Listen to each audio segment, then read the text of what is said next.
everyone, and welcome to KUAM's live broadcast of the Guam Medical Association's debate featuring your candidates for governor and lieutenant governor of Guam. They're just about ready to get started with the coin toss. The moderator for this evening's debate is Dr. Nathaniel Berg.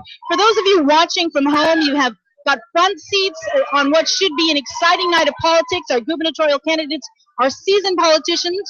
Gutierrez is a two-term governor serving as the island's chief executive from 1995 to 2003 and served in the Guam legislature for 9 terms. Calvo is finishing his term as governor of Guam and seeking 4 more years. He is a 5-term senator and a successful businessman. As for your candidates for lieutenant governor of Guam, Ray Tenorio is a former police officer of 14 years. He is a 4-term senator serving in the 27th, 28th, 29th and 30th Guam legislatures. As for his opponent, Gutierrez, running mate, Attorney Gary Gumatau, he served as a Deputy Attorney General. He's chairman of the business department at the Guam Community College and has been practicing law for over 25 years.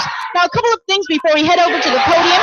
We want to know your thoughts about the debate. You can participate in our live poll on our KUAM Facebook page by voting who you thought better responded to the various topics. We also invite you to place your comments on our Facebook page, as well as just make sure to tag your post by using the hashtag GMA Forum. We will have the results of the live poll later on in our broadcast.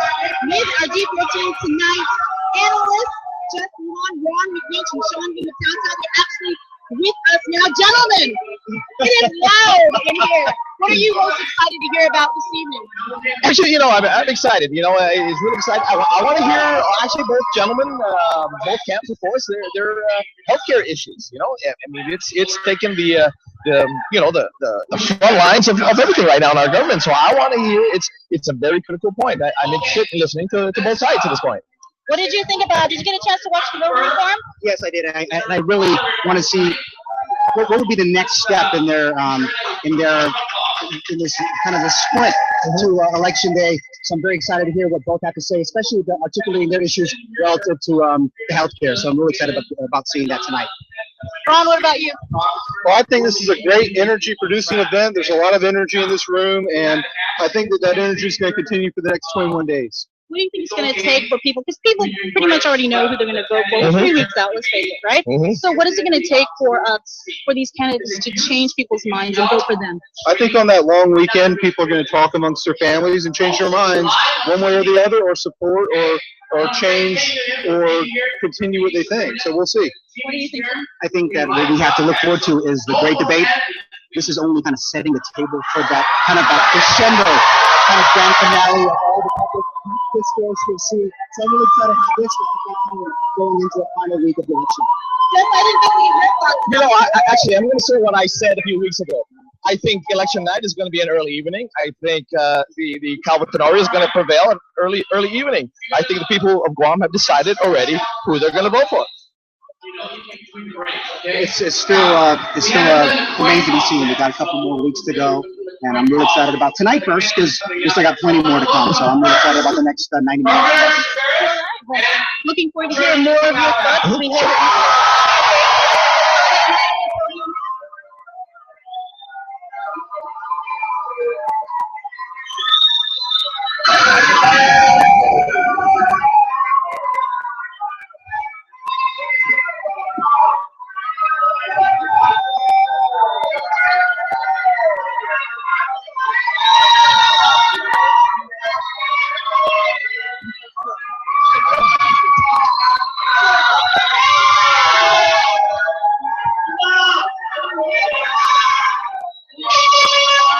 Now, let's welcome on the other side, Governor Calvo and Lieutenant Governor Tenorio.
Over here.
Governor, you'll be on this side, okay? Now I'm going to use a coin toss. So, you can actually sit down here during the debate if you want.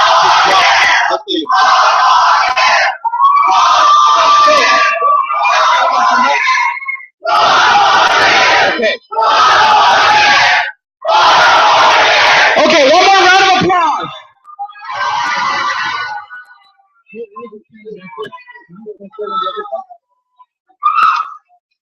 Now, this is what we're going to do. The debate is split into 3 segments. The first segment is about 45 minutes, will be between the governor candidates. The second segment will be between the lieutenant governor candidates. The third segment will be between the governor candidates. During the third segment, we will remove these podiums so they can actually walk around. Okay? All right. On the third segment, we're going to remove these podiums so you can actually sit here and you can actually walk around and just have some freedom with the stage. Yeah, so that's not a problem. Now, okay. Now, we haven't decided the coin toss yet. This is a silver dollar. It was given to me by my mom in 1977. Okay, so it's quite an old coin here. But what we're gonna do, we're gonna whoever wins this toss, we'll get to choose to field the first question, or they can choose to field the second question. Okay, the loser of this coin toss will get to choose to close first or close last. Is that clear? Opening statement, if you're going to field the first question, you can have the opening statement. Okay? All right. Okay. If you win the coin toss, you get to choose to field the first question, and you also get to open first. All right? If you lose the coin toss, you get to choose to close first or close last. With the lieutenant governor, we're going to redo the coins. All right? So we'll give you a fair shot. All right. It's football season, right? So we got to make it fun. All right. So who wants to call it? Governor Calvo? Heads or tails? Call it in the air. Heads. Heads. It's tails.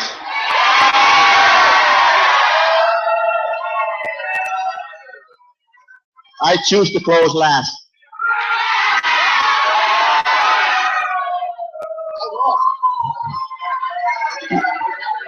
Yes. Okay. Governor Gutierrez, you actually won the coin toss. The governor lost the coin toss. That was a tail. He called heads. So he lost the coin toss. So you get to choose if you want to field the first question. No, I'll open second. You open second.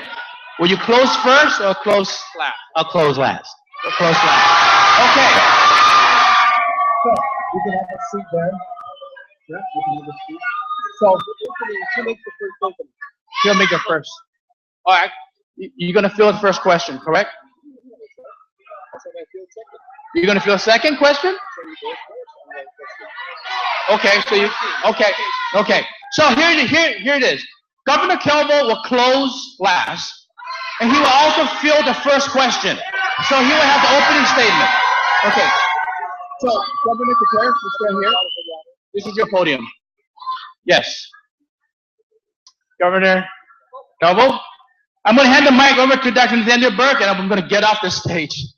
Opening statement is going first. Yes. Okay.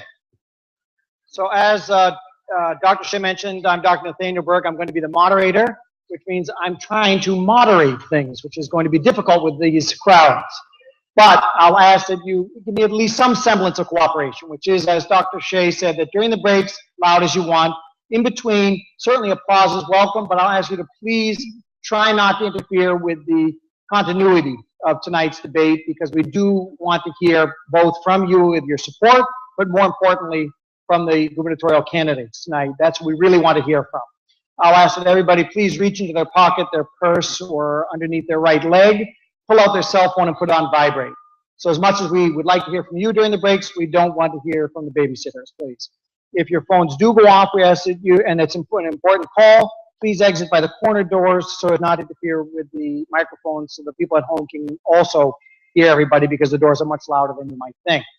Other than that, I do ask that people please try to refrain, particularly when one of the candidates is answering questions, please refrain from providing any interruptions. And respectfully, I'll ask both governors to also allow their, the other governor who's answering a question to finish their questions and not provide any interruptions, so that people are allowed to finish their answers completely. Thank you. And again, just to reiterate the order, Governor Calvo is going to provide his opening statement. We will then have Governor Gutierrez provide his statement. These are opening statements. These are 2 minutes in length. I will then have a series of 3 questions with some little minor ones mixed in between.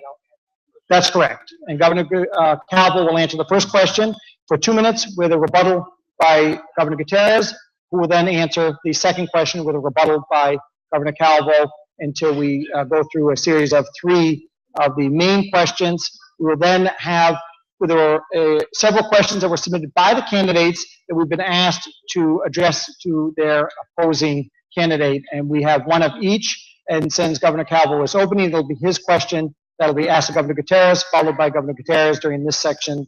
One of his questions, his first question that's randomly listed for me, which I have actually not seen those questions as of yet. So we'll see those. So without further ado, Governor Calvo, the mic's all yours. Okay. And good evening, Dr. Berg, Dr. Shea, and all the members of the medical community. I want to thank you so much for allowing us for this dialogue and this debate in this important democratic process that is going on. It's important too because you're going to see stark contrast in this debate, as you saw in the last debate. Because of you, the quality of medical care has gone up tremendously in this island since my opponent left office. 4 years ago, you remember? 4 years ago, my opponent threw papers around and data around, and unfortunately, it was the politics of destruction. My family would line its pockets with money. Health insurance would go up by 300%. I would promote Pepsi and smoking. Now we are here 4 years later. All untrue. I still drink a little bit of Pepsi, a little bit. But health insurance have gone down dramatically. So did the rate of smoking, particularly amongst young people. I think the important question here too is what happened last week when he throws papers around and documents and data. It's important that you scrutinize it. You can't trust what piece of paper sometimes are written. But I want to thank all of you in the medical profession.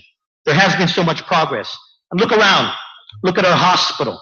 Look at how it's improved, not only on an operating and an emergency room, but also the expansion in other areas on public health, on outreach for drug education and substance abuse, for finances have finally been fixed up and the economy is going strong. And it's ironic that now with all this forward progress, that the same person that got us in this mess in the first place is now asking to go in the wrong direction. Let's continue in the right direction. Let's go Calvo.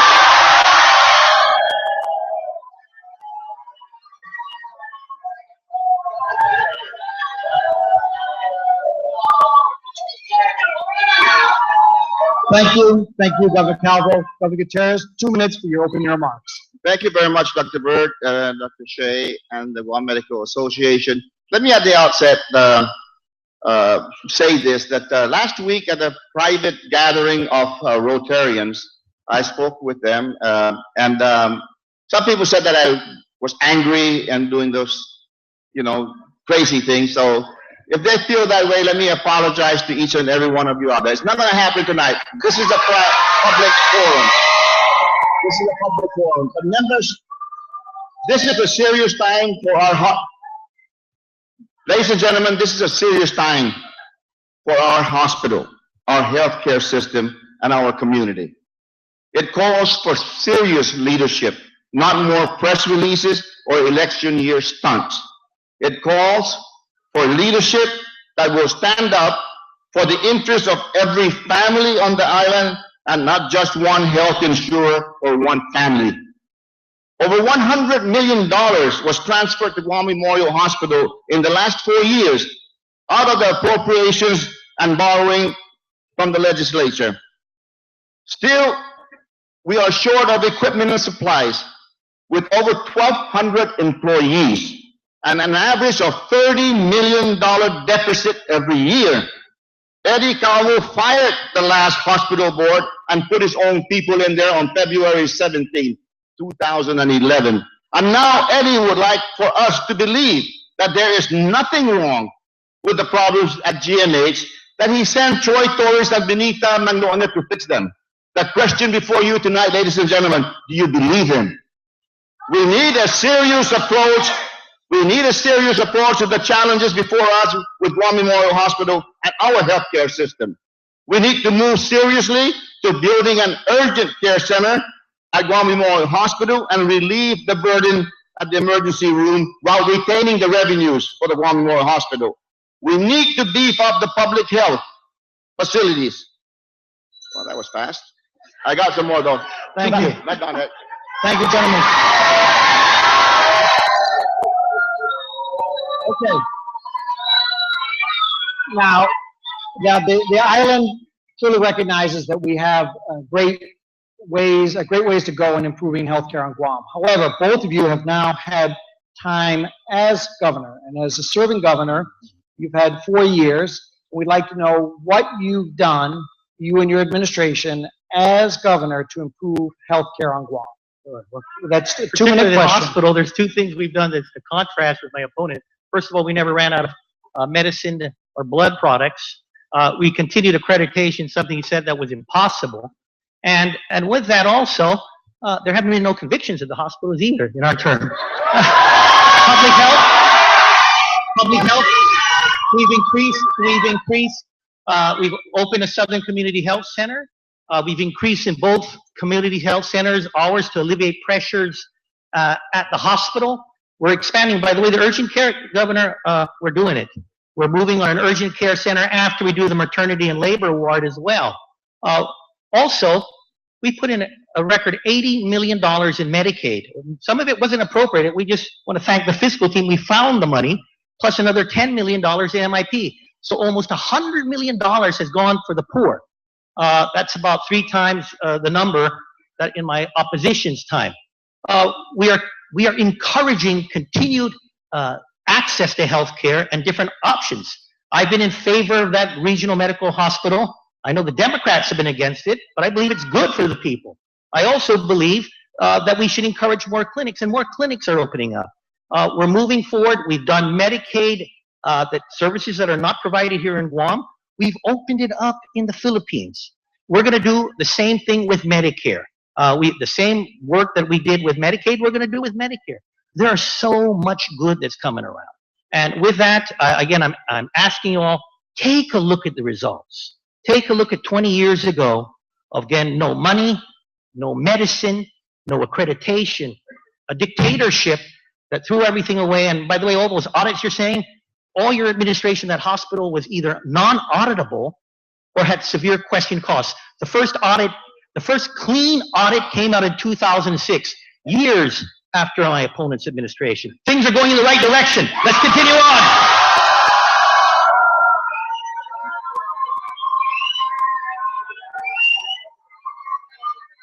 Thank you. Thank you. Governor Gutierrez, 1 minute rebuttal. Please be sure both candidates have been asked to make sure we speak into the microphone.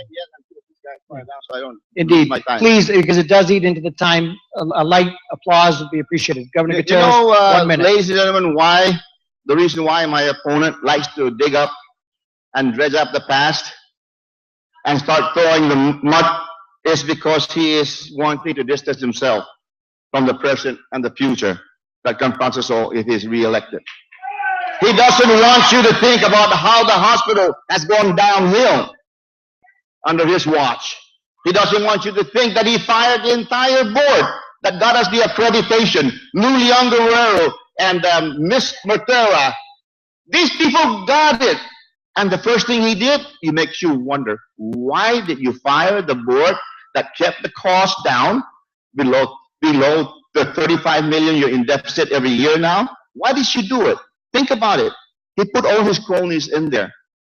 Put all his cronies in there, and where has it gone? But downhill. Downhill. It makes you wonder, why is it that you want your own people up there to watch out for your own interest, maybe and your family's interest?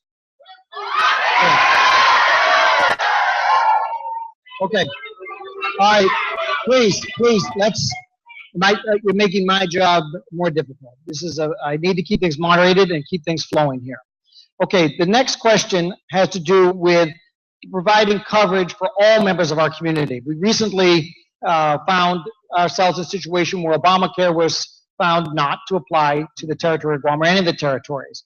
That leaves a significant portion of our population without insurance. Specifically, the Guam Medical Association and its members are concerned about those who are employed and yet their employers do not provide health insurance. There are plenty of mandates. You have to pay Medicare, you got to pay Social Security for your employees, and you have to buy insurance, workman's comp insurance.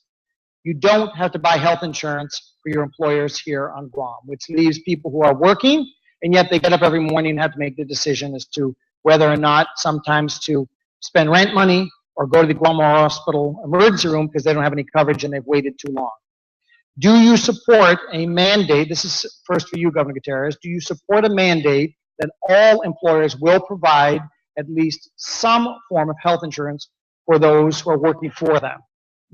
2 minutes, please. First of all, the Obamacare mandated that everyone should be covered, even in territories. Subsequent to that, they said, no, we are exempt. The situation is this. There are a lot of the small mom and pop businesses that have 3 or 4 or 5 employees. These are mom and pop. What has happened over the course of this, since the Obamacare came out, is that businesses that are maybe small, but not that small, they are pooled together. Especially like the Women's Chamber of Commerce. They've got a whole bunch of different businesses that pool together to make it easier to get. The Guam Contractors Association did the same thing. Obviously, there's going to be those mom and pop that you do not cover. I propose and I continue like I did back in 2001 in January. I went to the HHS Secretary, Tommy Thompson, and I told him that we need to be able to tilt up our primary care here on Guam, and we need 10 public health doctors and nurses and even the ones that's going to put the medical records together. And he promised me, and he was coming out in September of 2011. 2001, and he said he was going to bring $10 million, and we're going to sign an agreement, $10 million a year, until we tilt up this people that are not covered. Unfortunately, ladies and gentlemen, 911 hit. He never made it out here. But that proposal is still sitting there at Health and Human Services. I'm going to go back there, and I'm going to make good on that secretary's word. We'll bring the public health doctors here. We'll bring the medical records administrator, and those guys that take computer that you don't have now. We'll bring him out here, whatever the title is, we'll bring him out here, and we'll make sure, ladies and gentlemen, we'll make sure that Guam covers all those that are uncoverable because they are so small, they're the mom and pops. But I think that we should redo what has to be done to make sure that we have tax incentives as well for the small business to be able to cover them.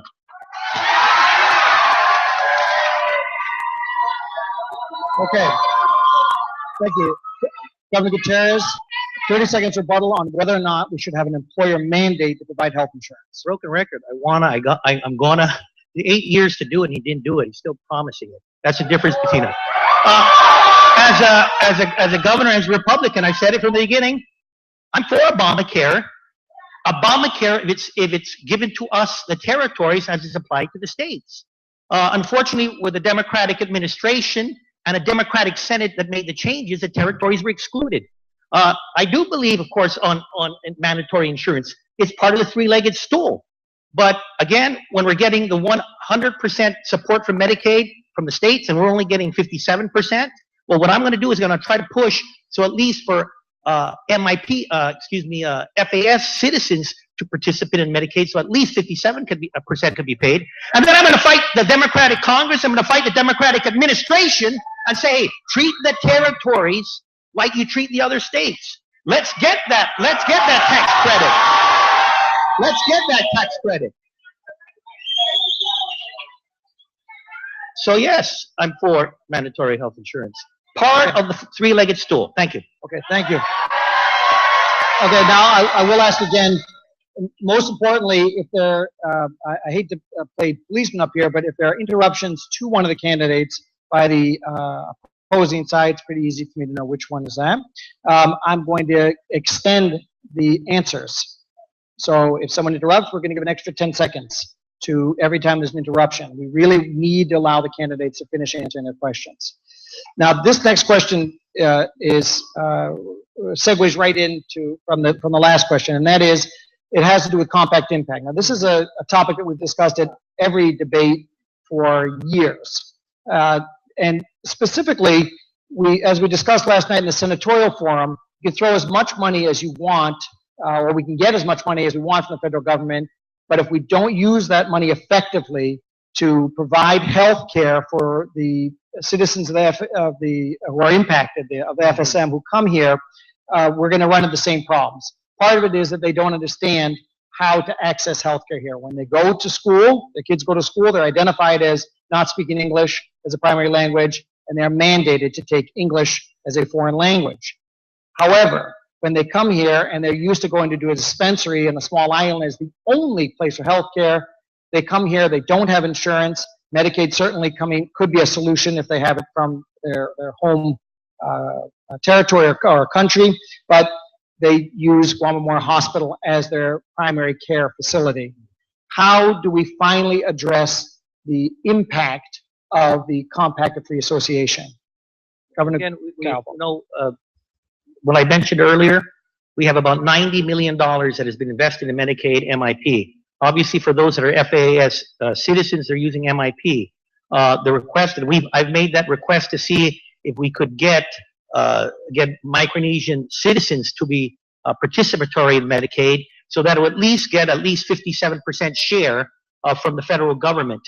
But folks, we don't have elected offices, and again, the Democrats held a bill up to sue the federal government. I'm going to push very hard to ensure that we get these benefits. But if it means a lawsuit, then we have to lawsuit. We got to treat all American citizens, including the states, fairly. So there's a compact impact treaty. In that treaty, they are obligated, the federal government, to fully recompense the people of Guam. They're also obligated to use those naval hospital facilities for care of Micronesian citizens. It has not occurred. This is something where, again, we've been requesting, and we're asking for assistance also from the delegate. But if need be, we're going to have to even go more difficult and more stringent measures, such as filing lawsuits. But in the meantime, it's up to all of us.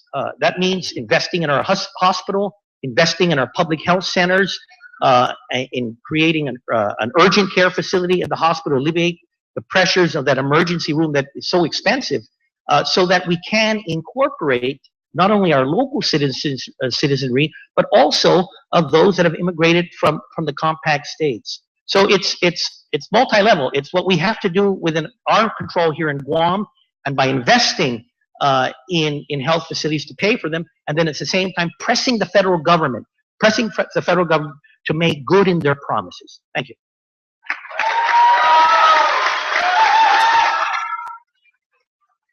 Governor Gutierrez, how do you propose to solve the long-standing problem? Well, first, let me just say this about our FAS citizens. They contribute very positively to our economy. Number one, some of us don't believe it, but they contribute. Not only do they contribute positively, but on the negative side, we receive $18 million of compact impact funds a year now. When I was governor, it was 4.58.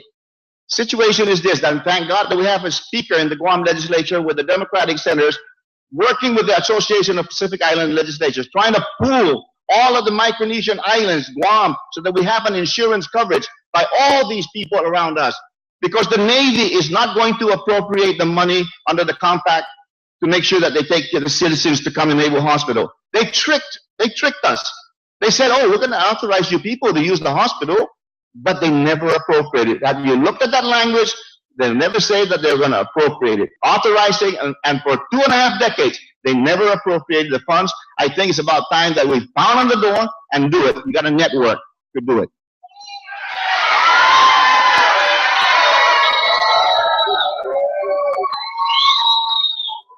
Okay, now, at this point, I'm taking the first question that Governor Calvo submitted that he wanted me to ask of Governor Gutierrez. And then we'll take the first question from Governor Gutierrez.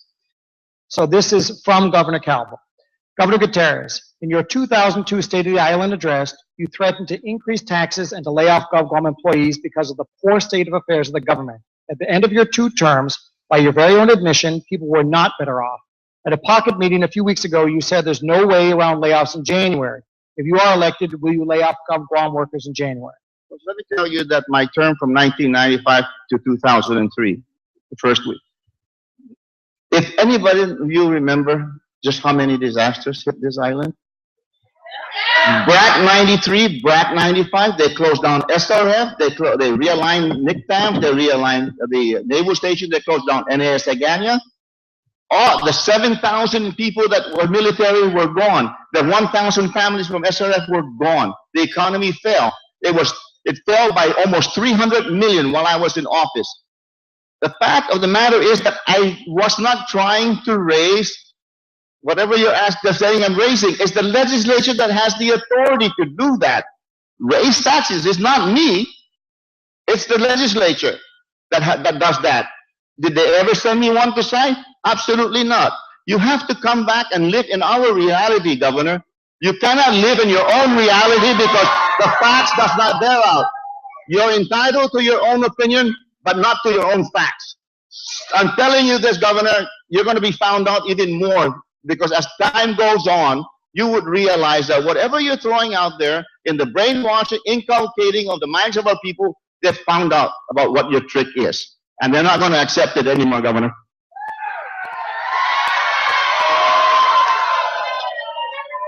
One minute rebuttal, Governor Calvo. Yeah, against some of the folks that were in your pocket meeting decided to go to Gubernatorial because they heard about the thousands that were going to be laid off when you become governor. In fact, I think it's in YouTube. I'm not going to lay off anybody in January. That's a promise. We're not going to raise taxes. And by the way, natural disasters. I came in at a $330 million deficit. 2/3 of it were tax refunds. Tax refunds that, of course, being owed starting with my opponent's administration. That's a disaster. A poor hospital where nurses couldn't retire, or Department of Education where teachers couldn't retire because retirement contributions weren't paid for my opponent's administration. That's a disaster.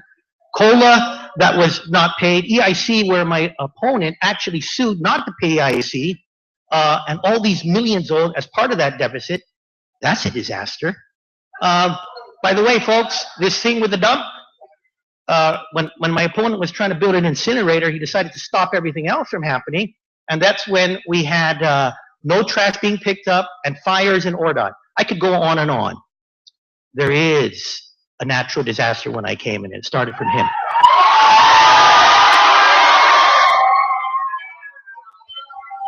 Okay. Thank you. Governor Calvo. Please. Governor Calvo, this is a question submitted by Governor Gutierrez. There have been allegations that as governor, you have given millions in tax write-offs to your family. If true, those funds could have instead gone to GMH. Would you agree as suggested to a forensic audit? 2 minutes, please. Speaking of the dump, I heard that in the last one about tax credits. Say, what tax credits? Oh yeah, that tax credits. Let me tell you, folks. I'm not involved, but I don't think any Calvo family member, any one of those landowners in Dundon, wanted to have their land condemned by the government. And of course, because the government couldn't pay, the only way to do it was in tax credits. And by the way, they didn't ask for it in full. It was asked partially so the government won't go bankrupt. And by the way, it's other parties too. Anyone who wanted the tax credit, they can get it. And it's interesting. This whole issue in tax credits and paying off land that was taken from landowners, it's because of a sin that was committed 20 years ago, because my opponent could not pick up the garbage. He could not keep the fires from burning. And unfortunately, the federal government stepped in, and the rest is history.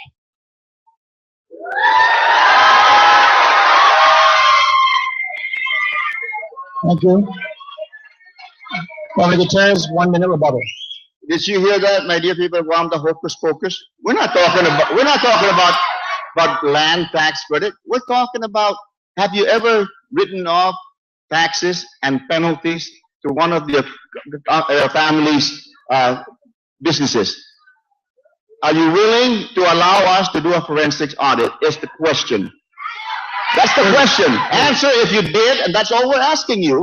Did you write off taxes, interest, and penalty amounting to $3.6 million recently to one of your family's businesses? You answer that. If you don't want to answer, we can go in and do a forensics audit. That's all I'm asking you. But this hocus pocus of shifting it over to the land and tax and credit, that's not what we're talking about. You're not going to fool the people out there. We're talking about real taxes and penalty that you're charging our poor people out there $100. Every one of them poor people. Oh, you bring them to revenue tax, and you make them pay, or you go to jail. But why is it that when it's you that owe $3.6 million, you just write it off to zero? Another falsehood and myth that he asked me the question. It's false. I think it's false. It's false, as usual, coming from him. Well, in the interest of good life, we can give, before we take a break, we'll give each governor 30 more seconds. Governor Calvo, 30 additional seconds, please. Yeah. Let's allow each to answer the question. Additional 30 seconds. Please allow them to answer, and then we'll take a break. Governor Calvo. Sure. Yes. Again, I'm giving it straight. each. By the way, the books are auditable in government of Guam, whether it's a Department of Revenue Tax or any other agency, and I'm pretty sure with Calvo Enterprises too. When you were around, the books weren't auditable, so that was the problem about why the federal money left us. But with that, no, I did not authorize any whatever write-off. I guess you can read. You went to revenue tax, huh? Oh, I tell you, I thought that was illegal. Or it was just manufactured. Thank you. Okay, I think Dr. Burr, we have about 15 minutes more. Okay. So the next 2-minute question will go to Governor Gutierrez. Okay, take 30 seconds for this Ladies question. and gentlemen, Mr. Governor, we're talking about income tax. You, under the Organic Act, is the tax commissioner. You can designate your director, but the buck stops with you. I didn't say you authorized. Maybe you gave a wink. I don't know. But because those documents are so protected by federal law that you thought that nobody ever was going to see it. Well, some tax whistleblower threw it out on the street, and it's there, and it's beyond only the family business, but some members of your family as well. Okay, thank you.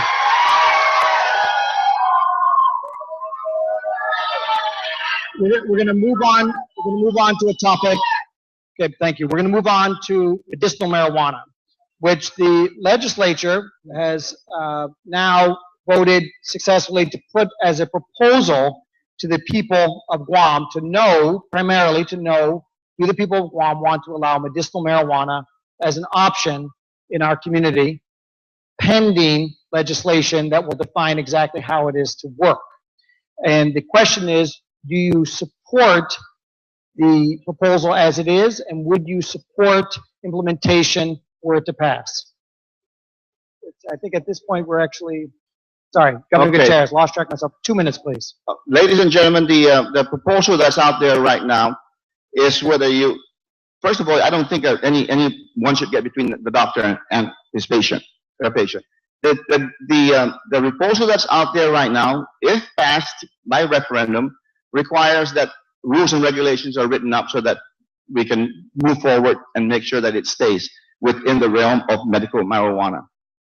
Passing a law by referendum, within 2 years, the legislature can go in and change it. That's the rules, and that's the law of the Organic Act.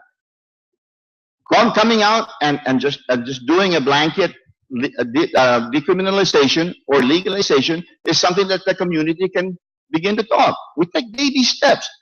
Deal with this issue right now.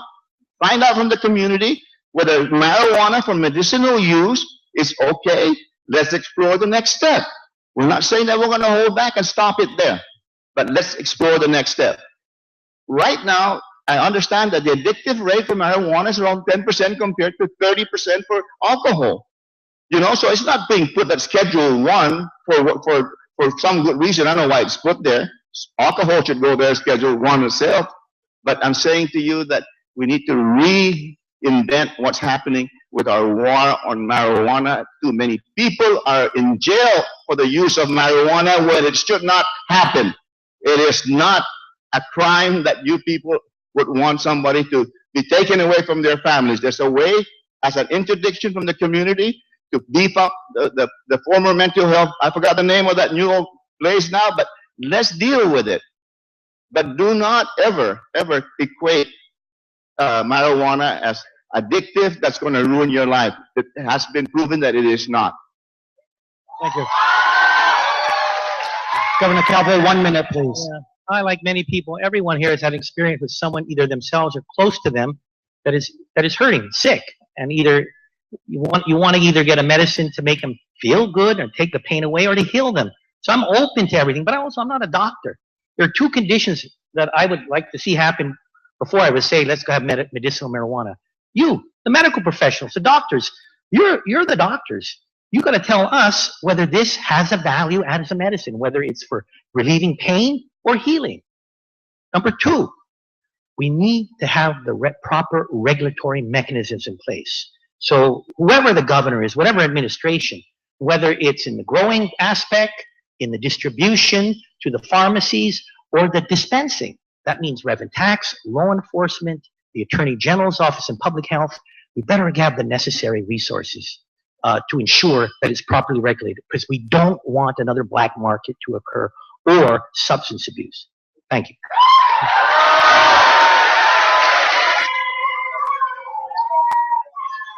A follow-up to that is, would you support the legalization of marijuana for recreational use? That's a 1 minute question. Governor Calvo. I'm sorry, no. Because I'm overseeing law enforcement, I've seen most of the crimes that are occurring in Guam, there's a connection. And it's substance abuse is one of them. So whether it's legal drugs such as alcohol or illegal drugs such as crystal meth, substance abuse. Do we want to take a chance in adding one other drug into the equation for legality? So what is it, 10% now? So what is it going to be, 20%? Would that make everybody happy? I don't think it's the right way to go. Folks, I think we should keep marijuana illegal when it comes to recreational purposes. That's my opinion. Thank you.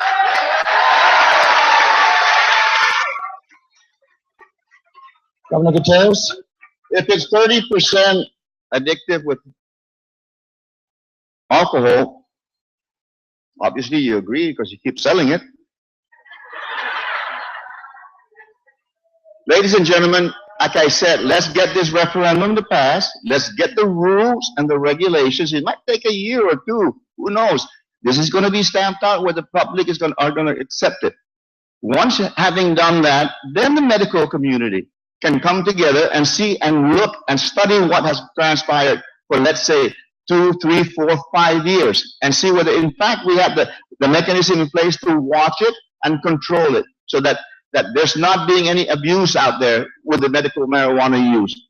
Let's go at that first step before we discuss the second step. That's a major step that requires the entire community to be involved.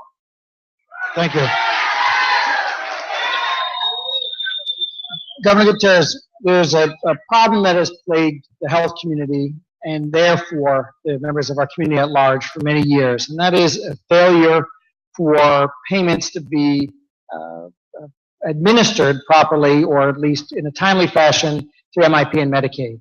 It's led to many, if not the vast majority, of clinics and private providers not being able to take patients who have Medicaid and MIP. There was previously an effort at privatizing the administration of MIP and Medicaid, and it was not able to proceed because there was a lack of adequate data. From what we understand now, in talking with Senator P.J. Cruz last night, the data is now available. So as a solution, we know that they're hard-working and dedicated folks up at MIP and Medicaid, but they are simply overwhelmed with the task of handling all the extraordinarily increasing amount of data that comes across their table. They get it done, but not quickly, leading to what the situation we have. What solutions do you propose, and does it involve privatization of the administration of MIP and Medicaid? Well, we don't know what the solution might be, but the first step is I have a lot of trust in Senator B.J. Cruz to get the data and come up with some kind of solution. Pulling the facts in and trying to implement something like that, the privatization of Medicare or Medicaid, is a very, very tough situation. We tried back. You were trying to help us at that Vision 2001, but it's a very complicated matter. And the doctors have to be involved also, because there's a problem with the billing on the doctor's side. So it's not just the government that's a problem, it's the health providers were giving problems. So we have to also go in and find out just what they're doing that's making it very complicated for public health to come out with a payment. Obviously, there's something wrong. It's not for lack of cash, because the cash comes from the federal government. So let's go find out what it is that, not just the government side, get the data from the providers out there in the business community, in the doctor's office. Governor Calvo? Yeah, in my opponent's administration, payments, and I see the problem with the doctors, payments would take either a year or never get paid. He did invest $7 million in Oracle and Agupa to fix a system to a crony, and it was an abject failure. So that was part of it. With us, we've cleaned up the act. We've got a PH Pro system, billing system working. We're going now between 30 to 90 days in clean claims. So I do believe we're going in the right direction. The issue now for us, if you were to look at privatization, you're looking at 4% administrative costs right now by the management, by public health. I don't know whether there's any private company, doctor, you know your costs in a clinic, where 4% would be adequate for administrative costs plus profit. So if there are, we can look into it. But I think right now we're going in the right direction. We're cleaning this public health up. Thank you. Again, this is a related question. Do I have 30 seconds? Oh, I'm sorry. Actually not. I think no, because that was the rebuttal, actually. You changed it? You're changing it? No, because a 2-minute question, we'll go back to it. We're back on track. Follow the rules. Follow the rules. I think so. Because we had a 2-minute answer and a 1-minute. Here's what we're going to do. Okay. We have only about 5-10 minutes left. This will be the last question, and we're going to move on to the next. Are you changing it in the middle of the game? No, I think we No, had a, no, supposed to get 30 seconds, and he gets question 30 and a rebuttal. seconds. No, I'll keep track. Here's the last question, and then Governor Gutierrez, you can answer back, or you can actually answer the same question. This is the last question before we go on to the next meeting. This question to you, Governor Calvo, is what can you identify as a strength and weakness of your opponent, and then vice versa. And then we'll break, and then we'll go into Lieutenant Governor. He's a charismatic man. I wish I had that charisma. That's what got him to be in politics for 30 years and be governor for 2 terms. The weakness, he breaks the rules. Very well. In more ways than one. Thank you.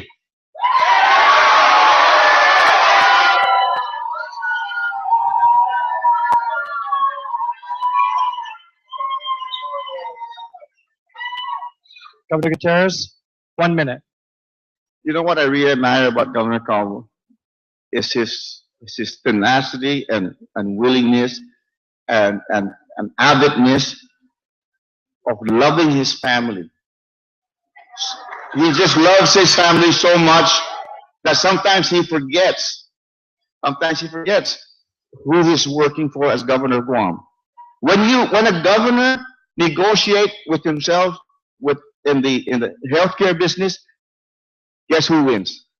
You don't have to answer that question.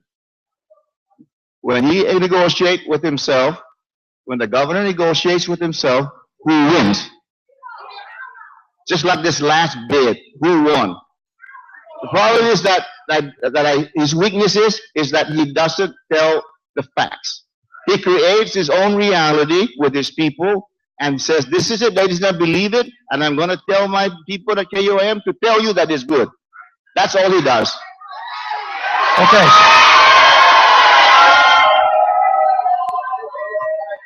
All right, so we're going to take a break now. Okay. Take a break.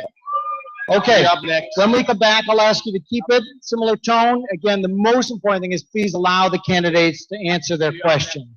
Thank you very much for everyone. So let's take 10. Hold on. Let's take 10. All right. 1 second, folks. Hold up.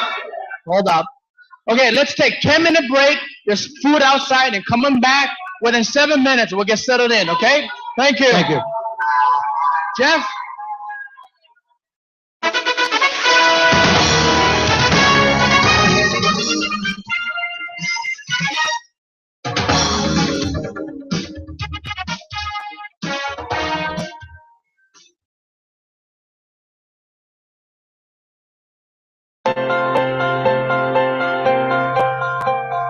When I became a mom, I had to make smart choices, like choosing Docomo Pacific for my growing family. It's really a smart choice. I save money by bundling on the best TV, mobile, online, and home phone services on island, with the convenience of managing just one bill. When you're a smart mom, you make the right choices. So we bundle with Docomo Pacific. The choice is clear. We all lead busy lives. Striking a balance between home and work, between raising a teen and a toddler and managing a news team can be challenging, but at the end of the day, it is worth it. There's nothing like knowing you made someone's day complete by informing them about a new development or showcasing a milestone. I'm Sabrina Salas-Matinani, and I am a proud member of your news team. Guam's news leader, KUAM. For over a decade, the KUAM Care Force has been bringing smiles to our children in our community with our annual holiday toy drive. This year, the spirit of giving continues as we are pleased to announce our partnership with the U.S. Marine Corps Toys for Tots program. Join us and a host of businesses, organizations, and individuals all over Guam as we spread that Christmas joy by collecting new unwrapped toys and gifts for children in need. The Toys for Tots program, now in its 6th year on island, benefits the Salvation Army in their annual Santa's Workshop program. You may drop off your new unwrapped toys for children and teens between now and December 13th to any of our boxes around Guam or the KUAM studios in Harlem. On behalf of the U.S. Marine Corps and the KUAM Care Force, we thank you for coming together and sharing in the spirit of the season.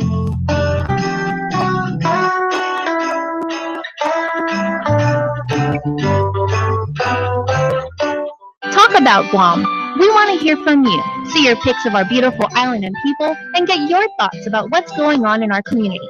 Tag your comments, photos, and tweets with Talk About Guam from any of your social media accounts, and we may feature them on KUAM News. KUAM News is committed to keeping you informed before you head to the polls this election. Watch D14 Tonight live every Monday evening on KUAM TV8 at 6:30 p.m. Meet the political hopefuls, hear from the analysts, get the latest poll results, cruise along with the candidates, and ask your questions on Guam's most comprehensive weekly election news broadcast. Tune into KUAM TV8 and Isla 63, watch and streaming video on KUAM.com, or interact and ask your questions via Facebook and keep the conversation going. There's only one source to turn to for all your Decision 2014 news, Guam's News Network, KUAM.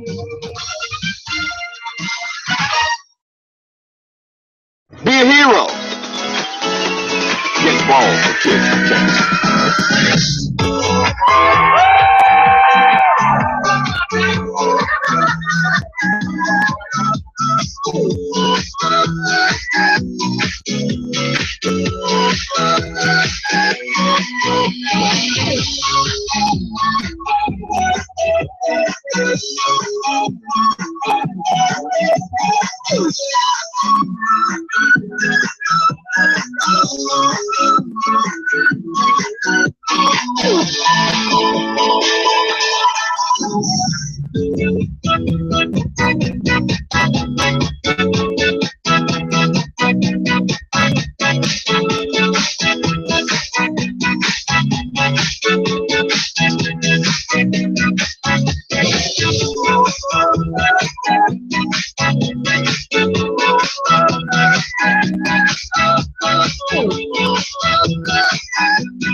Health Check. It's your weekly dose of health news. News you need to know about you and your family's health, nutrition, and wellness. Every Tuesday on KUAM News Extra. More news and a little extra. Health Check is presented by Island Cancer Center. Last year, you showed us what you were made of and which prognosticators reign supreme. This NFL season, Pigskin Pick'ems is back. Get in on the action on KUAM.com for a chance to win weekly prizes and bragging rights. Compare your scores weekly with KUAM's NFL panel and other participants around Guam. The Pick'ems page gives you access to power rankings, depth charts, schedules, and interacts with your Facebook page. Get on board and start picking today. Brought to you by Chili's, home of the Margarita Bar and the famous Presidente Margarita. Something spooky comes to Docomo Pacific. We're putting a spell on your phones with prices that will make your blood chill. Get the Samsung Galaxy S3 for $49, the Galaxy S4 for $149, or the S5 or Note 3 for only $299. This Halloween, we have prices so low, you're sure to have a fright. No tricks, just treats. Docomo Pacific, the choice is clear. Some conditions apply. Contact City Care for more details.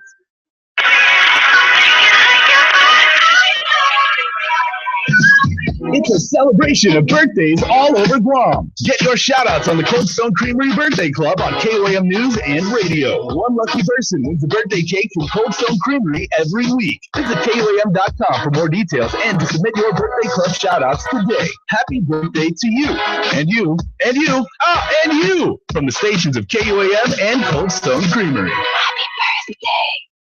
This fall, a new PXC champion will be crowned with a battle of Guam versus the Philippines, as Guam's own Kyle Logan will face Rolando B, one of the best MMA fighters in the Philippines today, for the vacant PXC bantamweight title. Also, Kyle Boom Courageous continues his climb back up to the top of the featherweight division as he faces off against the Australian MMA champion Alex Volkanovski. Plus, undefeated Muay Thai fighter and Jiu-Jitsu standout Rogan Walker makes her debut against the Korean top team phenom Yujin Jung. Miller Lite, Docomo Pacific, and the stations of KUAM present PXC 45, Friday, October 24th at the UOG Fieldhouse. Get your tickets today. General admission tickets are available at all 76 Circle K locations. Crowns Guam, MWR, Anderson ITT, Surrey, or online at tpiguam.com. VIP tickets available at Cars Plus in Mighty. PXC 45 is also brought to you by Cars Plus Dodge, Monster Energy, Pacific Islands Club, 76 Circle K, Budget Car and Truck Rental, Guam Harley Davidson, Quantum Water, Gatorade, and Uno Magazine. This is a tropical production.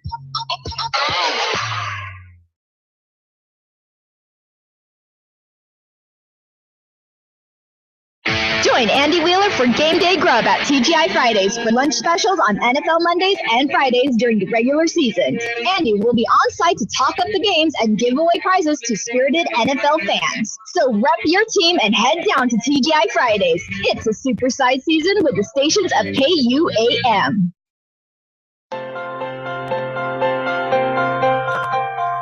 When I became a mom, I had to make smart choices by choosing Docomo Pacific for my growing family.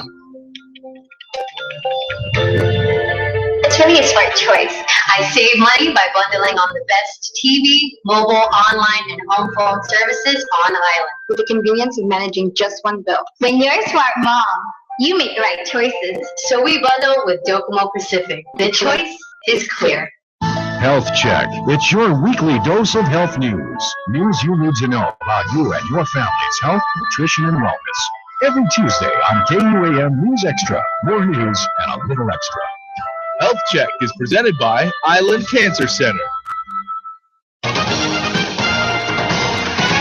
KUAM News is committed to keeping you informed before you head to the polls this election. Watch D14 Tonight live every Monday evening on KUAM TV8 at 6:30 p.m. Meet the political hopefuls, hear from the analysts, get the latest poll results, cruise along with the candidates, and ask your questions on Guam's most comprehensive weekly election news broadcast. Tune into KUAM TV8 and Isla 63, watch and streaming video on KUAM.com, or interact and ask your questions via Facebook and keep the conversation going. There's only one source to turn to for all your Decision 2014 news, Guam's News Network, KUAM.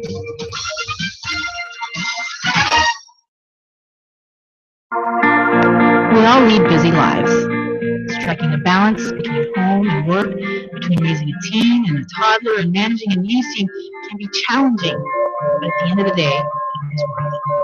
There's nothing like knowing you made someone's day complete by informing them about a new development or showcasing a milestone. I'm Sabrina Salas Matinani, and I am a proud member of your news team. Guam's news leader, KUAM. Be a hero. Get involved with kids.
For over a decade, the KUAM Care Force has been bringing smiles to our children in our community with our annual holiday toy drive. This year, the spirit of giving continues as we are pleased to announce our partnership with the U.S. Marine Corps Toys for Tots program. Join us and a host of businesses, organizations, and individuals all over Guam as we spread that Christmas joy by collecting new unwrapped toys and gifts for children in need. The Toys for Tots program, now in its 6th year on island, benefits the Salvation Army in their annual Santa's Workshop program. You may drop off your new unwrapped toys for children and teens between now and December 13th to any of our boxes around Guam or the KUAM studios in Harlem. On behalf of the U.S. Marine Corps and the KUAM Care Force, we thank you for coming together and sharing in the spirit of the season.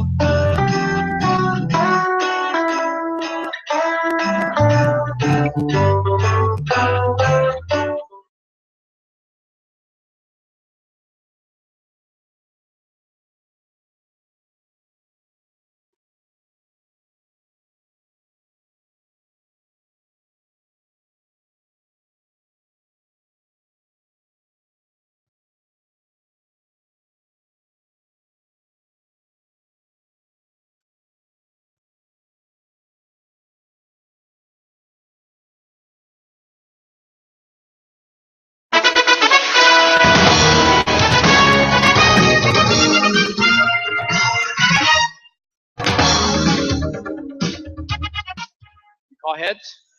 All right. Tails. You want the coin toss? You first. Okay, so you go first. You choose to, Lieutenant Governor, you want to choose to close or you want to choose to? Close second. You choose to close as well. Okay. Okay. On we go. Okay, again, I'll ask again that I think everybody noticed that when we're able to hear the answers to the questions, we're all better served by that.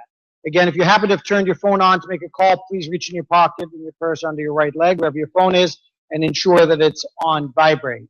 Thank you. And again, if you just joined us, if your phone does ring and you need to take a call, exit by one of the doors on the end of the room because it's really quite loud.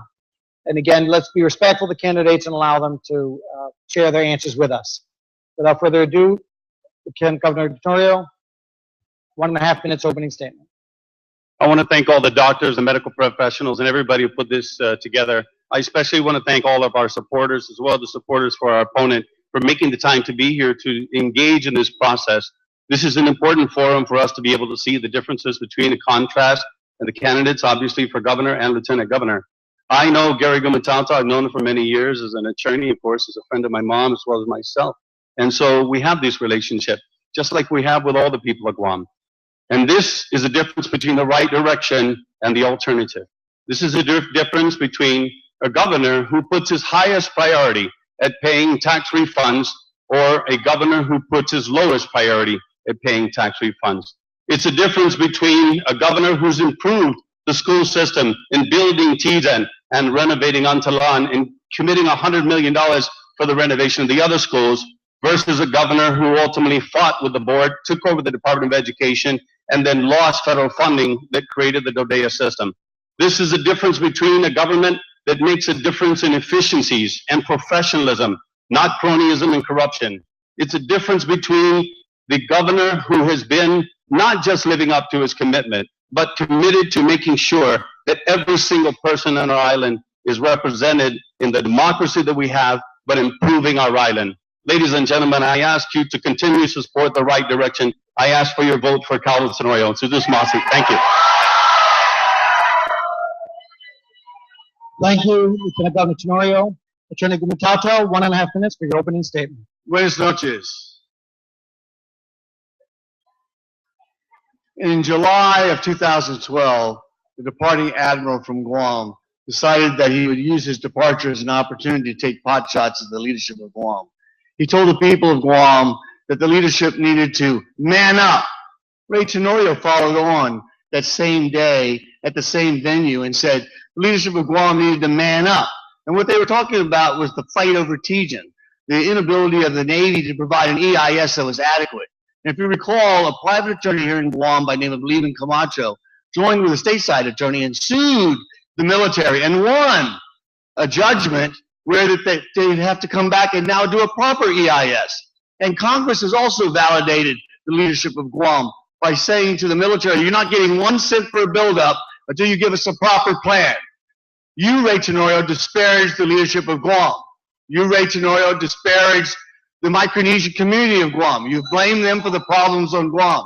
You've disparaged the Filipino community. Now, recently, you've disparaged the Chinese community. That's not what you're going to expect as a Magalagi Segundo from our team. What you're going to expect from us is that we're going to represent and honor the needs of everybody here in the Chamorro tradition. We represent everyone, leadership for all.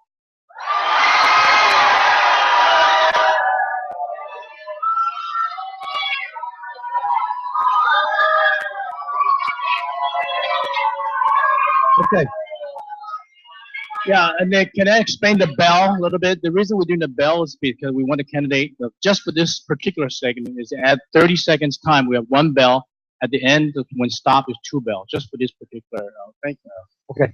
So this segment is going to be focused in part on topics that may not win an election. We're talking about people who are underserved and people who have a very small voice in this community. And we're going to start out with those who seek the services of the Department of Mental Health and Substance Abuse. It's an area of healthcare that's been so underserved for so many years. And we're asking you now, during your next term as Lieutenant Governor, or during your first term as Lieutenant Governor, we'll start out with you, Attorney Gumatata. How will you take steps to solve a problem that's been around for decades, that may take many years, but we've got to start somewhere in addressing the ongoing and persistent problems of a lack of access to quality mental health, particularly for the impoverished members of our community? 1.5 minutes. It's now the Guam Behavioral Health and Wellness Center. The problems we're experiencing up there right now is the federal government came in because of several lawsuits. It's not a receivership per se, but they did come in, and now the Calvo administration has managed to come back and take over the management of that operation. But the problem that we're having right now is that we're not able to meet the federal mandates. Okay, we haven't been able to hire the required people. We haven't been able to come up with a way to bill anybody. Right now, it doesn't matter whether you have private insurance, no insurance, MIP, or you're covered by the federal Medicare or Medicaid, because Gov Guam is not charging a penny to any of these people. It's been that way for many, many years. And this is typical of government. Okay, they come out with a program, it's not fully funded, and it causes big problems. Now, GMH is already a sore thumb for us. It's causing problems. We're already in deficit over there, and it's not a pretty picture. But the problems over at behavioral health are even worse. Remember that DOC, the recent problem over there right now is because they're not giving services over to DOC. And they need to do that because a lot of the people up there are in need of those services. So what we need to do is put our arms around the problem. We need to fund it fully. That's what we really need to do. And then start to give it day-to-day management from the top to the bottom to make sure that the governor's office has got his finger on the pulse and that we get it corrected. That's the way to do it.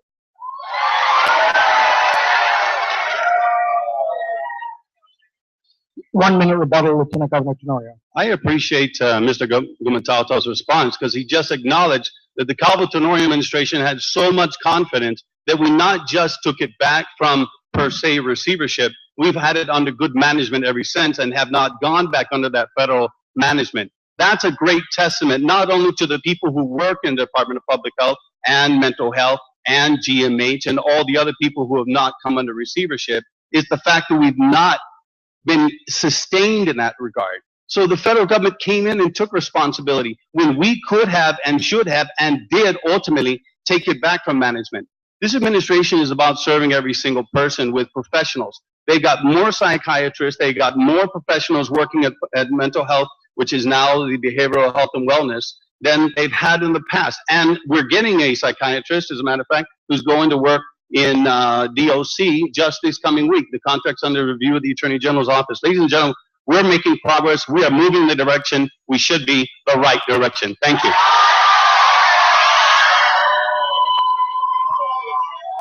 Thank you. The next question, Lieutenant Governor Tenorio, involves, again, a sector of our community that probably, no matter what the answer is for from either one of you tonight, is not going to affect who wins the election, but it's important to our community anyway, and that is the inmates, both detainees and those who have been convicted and are serving time in Manilao.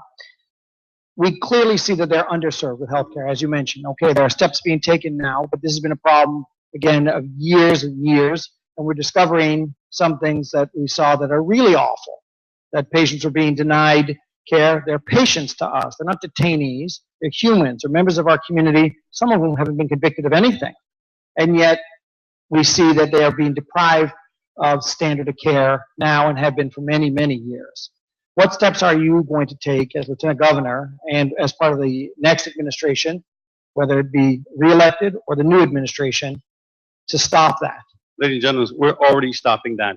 The treatment is going to every single patient. We have a problem with efficiencies, which we're working on. When we first came into office, we had one part-time physician. Now we have a full-time physician. We have one nurse at the time that we took office. Now we have 4. We have 3 psych tech, which are psychiatric technicians. They are on board. We have 1 medical clerk who's assisting where before there was none. We're making great strides in this regard, but we're working toward actually allowing the dental and the medical community to be able to bid for that contract, because it's best to be put in the hands of a doctor in a clinic within the Department of Corrections rather than having the director have to manage something that he frankly is not supposed to be managing. He's supposed to be managing the entire Department of Corrections.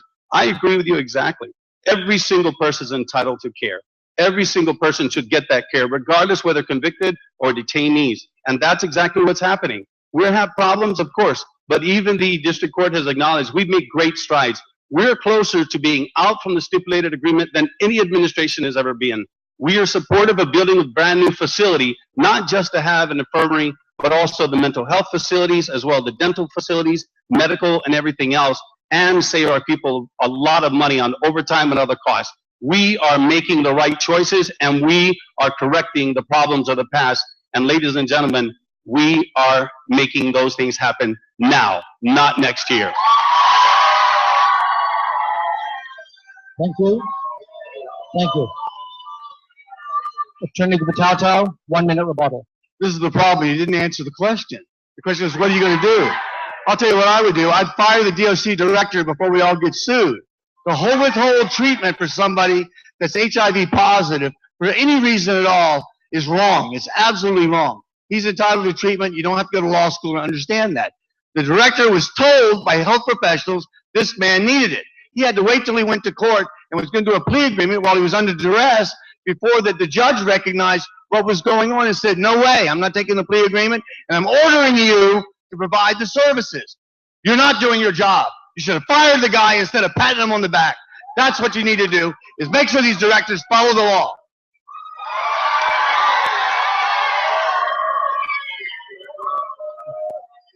Thank you. Thank you. The next question is one that I think that the healthcare community has recognized as a problem for quite a long time, but again, the administration and perhaps the population at large is not seen as a problem because they're not aware of it.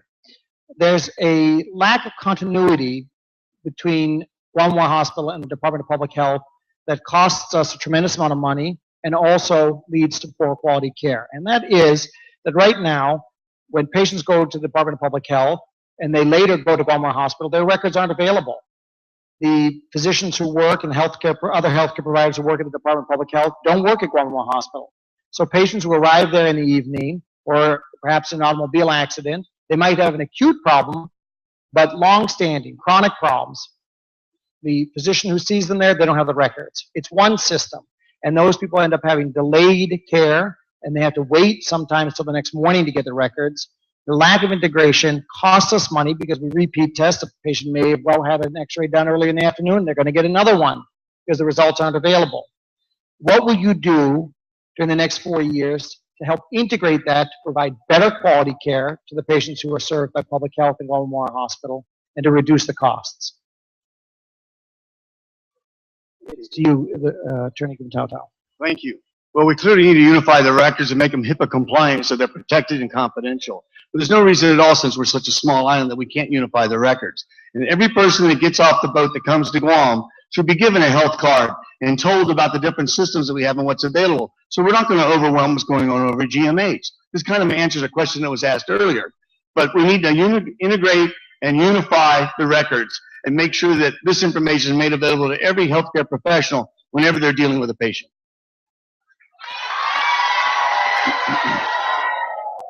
Governor Tenorio, 1 minute. Thank you. Doctors know the system best. They know the weaknesses. They know the problems. We're working with those same doctors to be able to establish the electronic health record system. There's a gentleman by the name of Ed Cruz, who is the Bureau of Information Technology expert, who was working to establish that in conjunction with Obamacare. A lot of these efficiencies are already coming to bear. You know, it's a far cry from the Oracle system or the Agupa system, but it's going to still not working. Agupa, you know, that was spent $5-7 million that never got anywhere.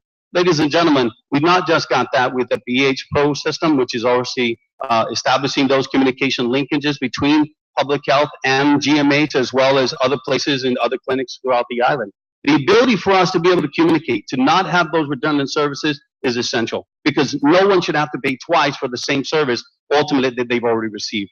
We are taking those steps. We have made strides in electronic records, and we're going to continue to do the same thing, so it saves you all money. Susan Smasi, thank you. Thank you.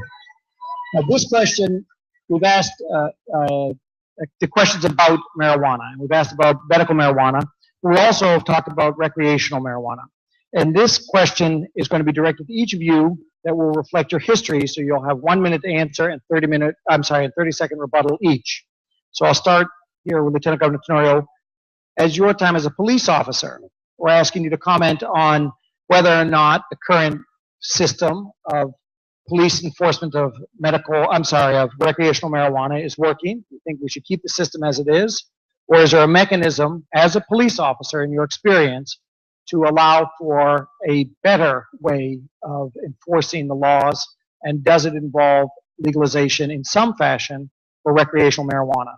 It's ultimately up to the people to decide whether they want to go recreational, medicinal. I myself don't support recreational because of a lot of reasons. It's a gateway drug to many other hard crimes or other drugs. And it really, the drugs, as the governor had indicated, is really the cornerstone of many of the heinous crimes that we have in our community. Burglary, robbery. As a matter of fact, those same statistics were almost double what they are now during the Gutierrez administration versus what they are now.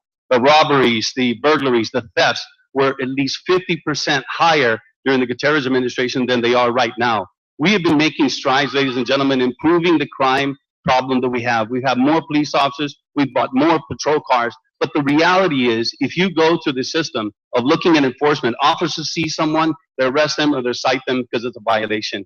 We don't need to change the system. We need to look at what the community wants. If the community wants to go recreational marijuana or medical marijuana or any other kind of enforcement, that comes from law, that comes from legislature. Thank you very much.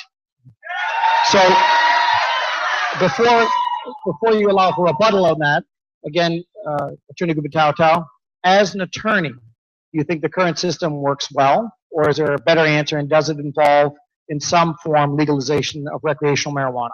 Given I've got a little bit of time here, let me go back to the last question. That was that the government of Guam has spent millions for software, and you don't have the hardware to run it, and you're still paying on it over at behavioral health. That's one of the problems you got there. You're not taking care of that, Ray. Neither you, Eddie. You haven't done a damn thing about it.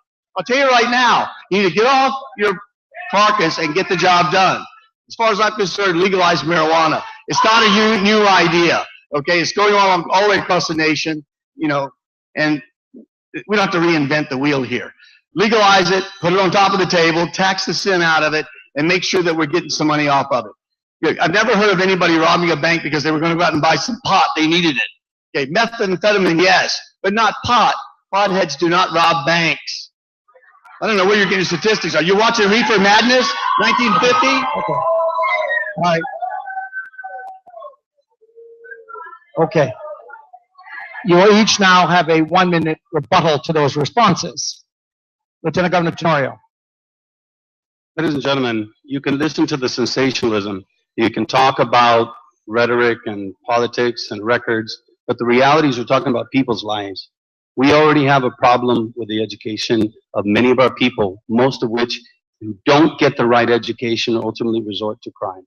We need to improve those things because you're talking about whether it's crackhead or potheads that are going to commit those robberies.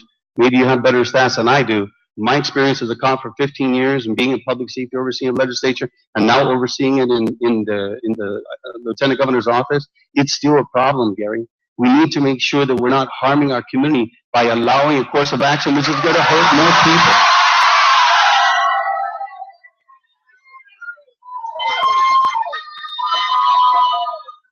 Ladies and gentlemen, we have to be smart about what we do.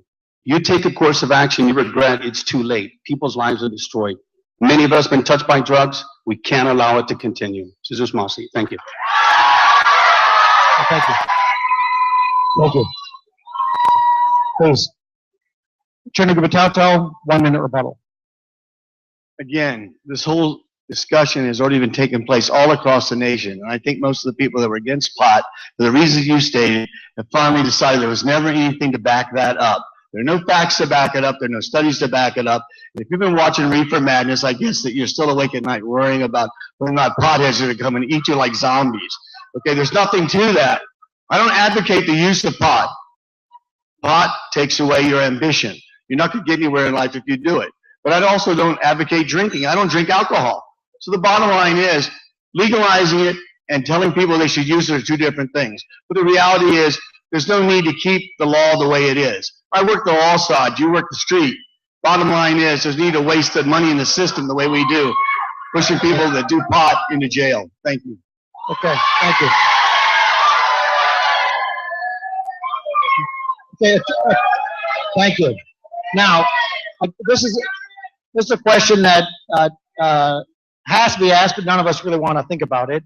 But God forbid that if after the election the governor that wins is unable to continue to serve for any reason, one of you would be our next governor. Why would you be more qualified as governor, or you Lieutenant Governor Tenorio, versus your candidate, versus your opponent? 1.5 minutes, Attorney Gubernatorial. Well, I'm definitely better educated, and I got my degree on my own. Nobody had to help me or do it for me. On top of that, I've served in the military. I don't think you have either. I understand vets and their problems. I've also worked very hard to accomplish other things. I'm a Commodore in the United States Coast Guard Auxiliary. I'm a 1-star admiral. Okay, when the military comes knocking on the door about buildup, I'm ready to talk. I know what needs to be done when we get to the negotiating table. That's why I think I can do a better job. I'm better seasoned. I ran Island Equipment Company and all the related companies for 13 years. I made millions of dollars for them. I ran 250 employees. I had no problem at all running that. I took care of it. I was a fiduciary for them. I made sure they got every cent that they were entitled to. I do my job. I do it well, or I'm not going to do it at all. I'm committed to the people of Guam. I don't have any other business ties. My only commitment is doing the people's business. I'm only there for them. I'll be there working every day. I know everybody that walks in the door because my job is to take care of the people of Guam.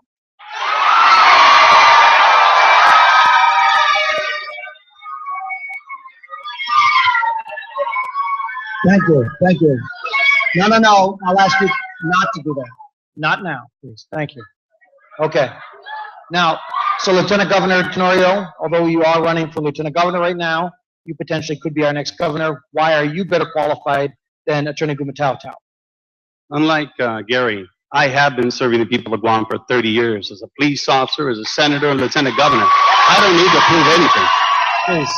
I know what my record is, and I stand behind it. It's unfortunate. It seems like Gary said nobody helped him. I think he got public assistance from the people of Guam to get his degree. So did I. But the reality is we're talking about who makes a better leader, who makes a better governor or lieutenant governor. Ladies and gentlemen, I've been working with what I think is the finest man, the finest governor we've ever had, Eddie Calvo, who's been doing great things, who's been delivering great services, who's established a record which is far and away better than his opponent. We've been working with the legislature and be able to make laws and be able to deal with the senators, to be able to cooperate with the Department of Education and all the other bodies. I have been able to not just deal with 1-star, I've dealt with 3-star, 4-star generals and admirals. So never mind your 1-star. This is not about the number of stars that you have on your shoulder. This is about the number of credentials you have behind you, the things that make it a real leader. And ladies and gentlemen, that is a real leader, and I got a good man behind him. Okay, thank you. Please. Not yet. The brakes, hold on, please. Please, I'll ask, please. Let's hold that for a minute. Dr. Shea, closing remarks?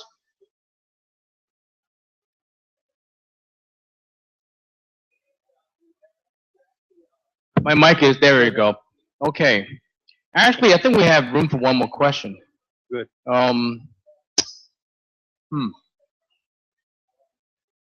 I like this question. Same question as we asked Governor Calvo and Governor Gutierrez. Actually, you get the question. Bring it on. Yes. The question is this. Tell me a strength and weakness of your opponent. And then vice versa. Please allow the candidates to answer the question fully. Gary is a sincere man. He's a good person. I have known him for a long time, and I have personally nothing against him. I can't say that there's nothing I don't like about him. I know that there's a lot of different things that people say in this political world, Gary, that ultimately you might, find bad or wrong or out of taste. But ultimately, I think Gary's a guy who's a straight shooter, and I think is an honest guy.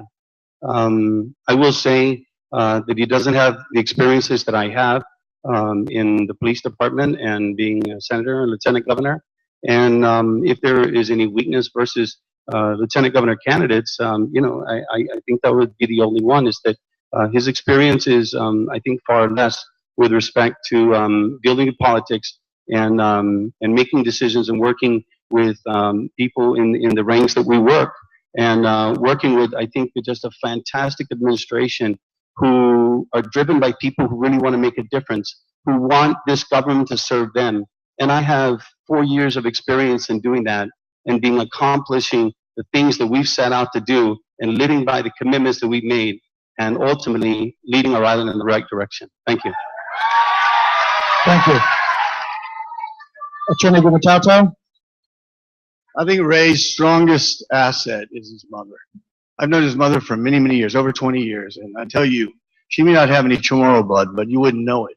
She's got every bit of the spirit of a Chamorro. She has been operating Tenancy Security since before I can remember, and she deals with people from all over the world there. And she's had some tough times, but she takes care of them like each one of them is her son or daughter. And she's worked very hard to build that business and worked hard to instill in each of those people and in each of the people in her family the kind of values that we honor and we cherish in our island community. And I think that that's Ray's biggest selling point, is that he's got that kind of a heritage. And he's very, very fortunate to have that. I think in terms of weakness, Ray's inability to handle best practices, to be able to see in the long term what's going. He doesn't have a global perspective. He's very linear in the way he looks at things. And I think that's the problem that we have with him. Thank you. Thank you.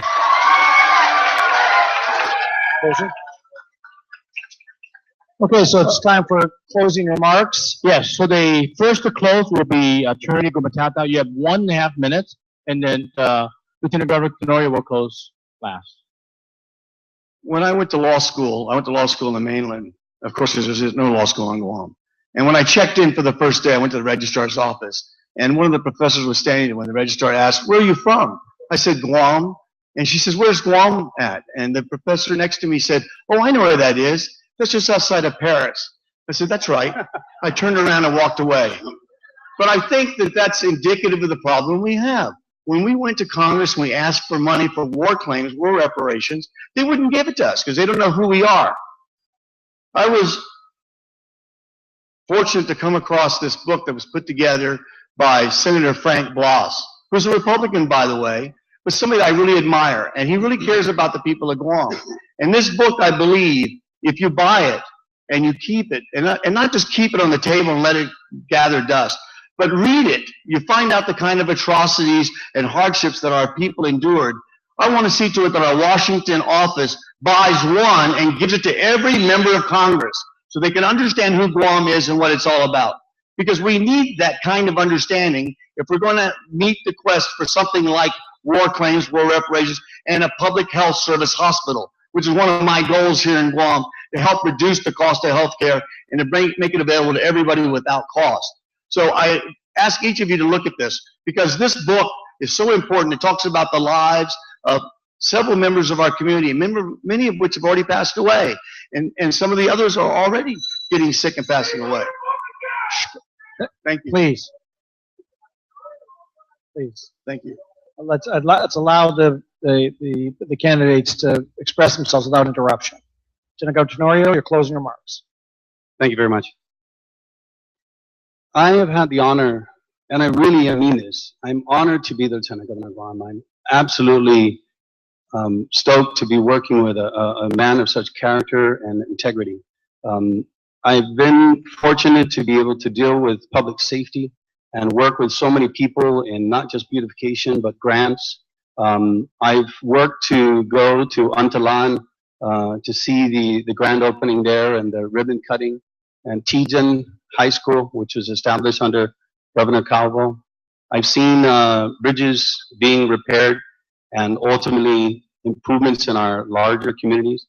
My wife, Nach, is here tonight, who's headed up so many different programs, the Adopt a Road program and Beautification Task Force and all the people working with us. I've had a privilege to be where I'm at today because of the people of Guam who made the right decision in 2010 to have people who want to move in the new direction.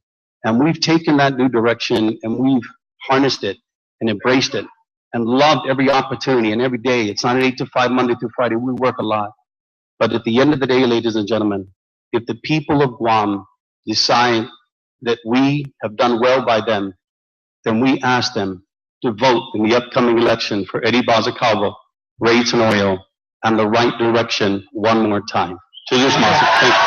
Okay, hold your applause for a moment. Hold your applause. Dr. Shea?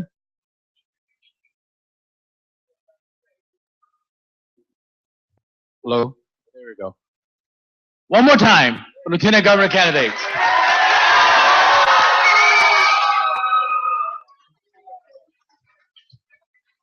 All right, so we're going to finish up with the last segment. Let's take another 10-minute break.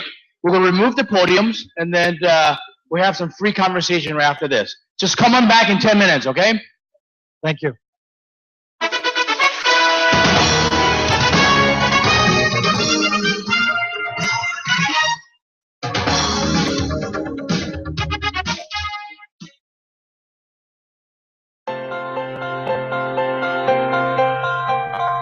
When I became a mom, I had to make smart choices, like choosing Docomo Pacific for my growing family. It's really a smart choice. I save money by bundling on the best TV, mobile, online, and home phone services on island, with the convenience of managing just one bill. When you're a smart mom, you make the right choices. So we bundle with Docomo Pacific. The choice is clear. We all lead busy lives. Striking a balance between home and work, between raising a teen and a toddler and managing a news team can be challenging. But at the end of the day, it is worth it. There's nothing like knowing you made someone's day complete by informing them about a new development or showcasing a milestone. I'm Sabrina Salas-Matinani, and I am a proud member of your news team. Guam's news leader, KUAM. For over a decade, the KUAM Care Force has been bringing smiles to our children in our community with our annual holiday toy drive.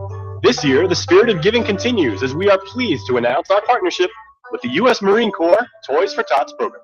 Join us and a host of businesses, organizations, and individuals all over Guam as we spread that Christmas joy by collecting new unwrapped toys and gifts for children in need. The Toys for Tots program, now in its 6th year on island, benefits the Salvation Army in their annual Santa's Workshop program. You may drop off your new unwrapped toys for children and teens between now and December 13th to any of our boxes around Guam or the KUAM studios in Hong. On behalf of the U.S. Marine Corps and the KUAM Care Force, we thank you for coming together and sharing in the spirit of the season.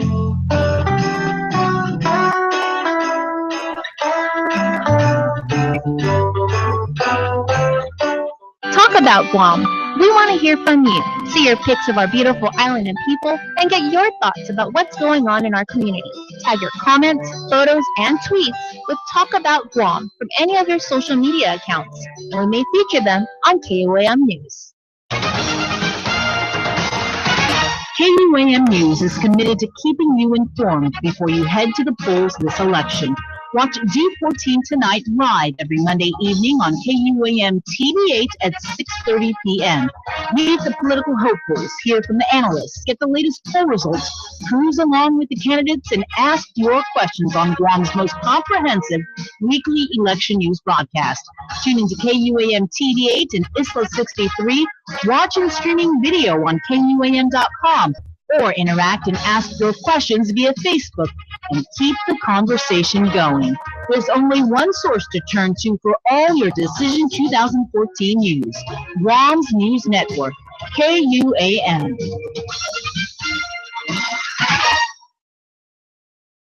Guam is good because of its beauty. We are so blessed to live in paradise. Guam is good because of the values, customs, and respect passed from generation to generation. Guam is good because of our community's generous, giving nature. Guam is good because you can always count on our people to be there to celebrate the good times and help through the bad times. 10 years ago, our family founded the Edward M. Calvo Cancer Foundation as a tribute to our grandfather. Our slogan, Guam is good, comes from 3 simple words that he stated just before passing away from cancer. We were all touched by this disease, and his love for our island home motivated us to help others battling cancer. Today, this message and his legacy lives on through the foundation. Together with you, we have been able to provide assistance to so many battling cancer in our community. and will continue to help those in need thanks to your generosity.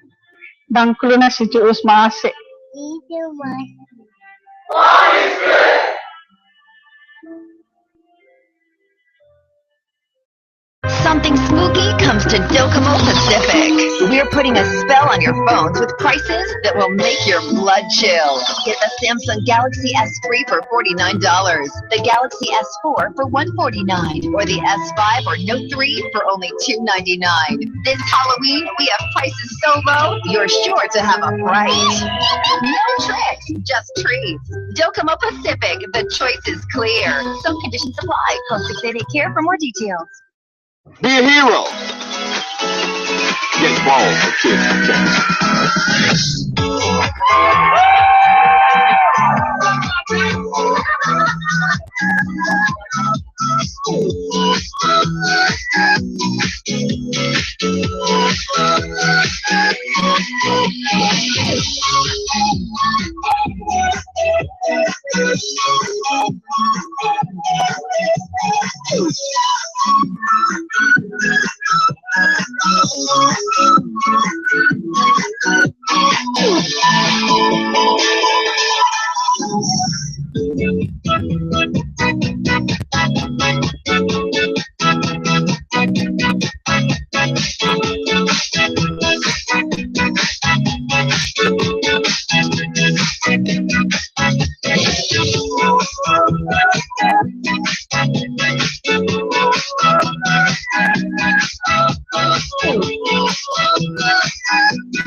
Good everyone, and welcome back to KUAM's live broadcast of the Guam Medical Association's gubernatorial debate. I'm Sabrina Salas-Matinani, and with our analysts Jeff Lujan and Sean Gumatata. What did you guys think so far? Well, I think this was a continuation of last week at the Rotary. Definitely the Gutierrez team were at the defense. They were pretty stiff about it, and yeah, they definitely have an opponent, with the Calvo team, and they're in defense. So it was a continuation. We heard, of course, tonight the Lieutenant Governor running mates, and so that continued from last week. Preparation seems like for the next couple of weeks, the preparation is key for these type of events. Spending 8 years working 2 election campaigns, this is not easy. It looks like the teams have spent a lot of time trying to make sure that they knew what was going on locally, making them understand the issues, and kind of get them focused on what the Medical Association is looking for. This is not an easy debate. The GMA had some really great questions. I expect that in the closing remarks to see a lot more of the emotion that we saw in the debate early on. It's an emotion, Bree and Jesse, that I think that's going to kind of carry itself into the great debate. But preparation, fact-checking is going to be happening like crazy over the next 21 days. So expect different stories, blogs, you name it. It's going to come out, and I think as a community, it's whether the viewers or elected will listen to hear what they got tonight and how they'll shape their decision in a couple of weeks. What do you think was the biggest question and I guess response that you've heard so far this evening, Sean? I think the issue of the compact impact issue, it's a federal issue, and you got to see a little bit of a taste of what the federal policy side of the House will be for both administrations. It's federal side of the House and how we act as a state or territory. As they say, that the states and territories are the greatest incubator or the best laboratories of democracy. This is what we got our first taste of a federal policy talk tonight, and I think that was the best for me that I saw so far. One of the things that when Governor Calvo asked former Governor Carl Gutierrez whether or not come January, should the Gutierrez team be elected, whether or not there's going to be a massive layoff, because Governor Gutierrez was alluding to that the government's not going to have any money come January, so he's going to have to lay off massive amounts of government employees. Governor Gutierrez never answered that question. I think he alluded to that question, but he's still having the flavor of possibly having to let government employees go. That's my take on again his alluding answer the question with the lieutenant governor running mates and stuff. Yeah, Gary Gubernatorial came out swinging. Basically, Gary, yeah, definitely he's an attorney. He definitely kind of forgets that there are three branches of government. Checks and balances. It's as easy as this. Well, he's going to have to, if he becomes governor, as the question was posed, he's going to have to send legislation down to the legislature and try to convince 15 other or 8 people at that to pass a bill that he can pass into law. So again, if he's an authoritarian government, if he's Putin, then maybe he can get away with that. Maybe that's what he wants this government to turn into. That was my view on it. It's not nearly as slanted like this, but let me just say this: when it comes down to on the job, what they're going to have to learn, or what Gary for sure will have to learn, is the intergovernmental relations. That's clearly not his strongest suit, but what he spent his career on is the law, and that's where I think that he's has a different perspective. Working for a lieutenant governor with a doctor, you understand that start to understand more about how healthcare impacts public policy. Now, both candidates tonight shared a little bit more than they shared just a week ago in the Rotary debate, Sabrina. I think that what I'm hoping tonight we'll hear in just a couple of minutes will be something a bit different. Is how are they going to grab the voter to let them give one guy 4 more years, or give the other guy a chance to come back to Adelup? And I think we're still missing that specific articulation of that issue tonight. Well, still to come, we actually are going to hear from once more from the former governor, Governor Gutierrez, and Governor Eddie Calvo. And we also want to hear what you have to say at home. You can participate in our live poll on KUAM's Facebook page. Also, we'd like to get your comments. Just make sure to hashtag GMA Forum. I believe we're getting ready to start back up, so we'll head to the podium now.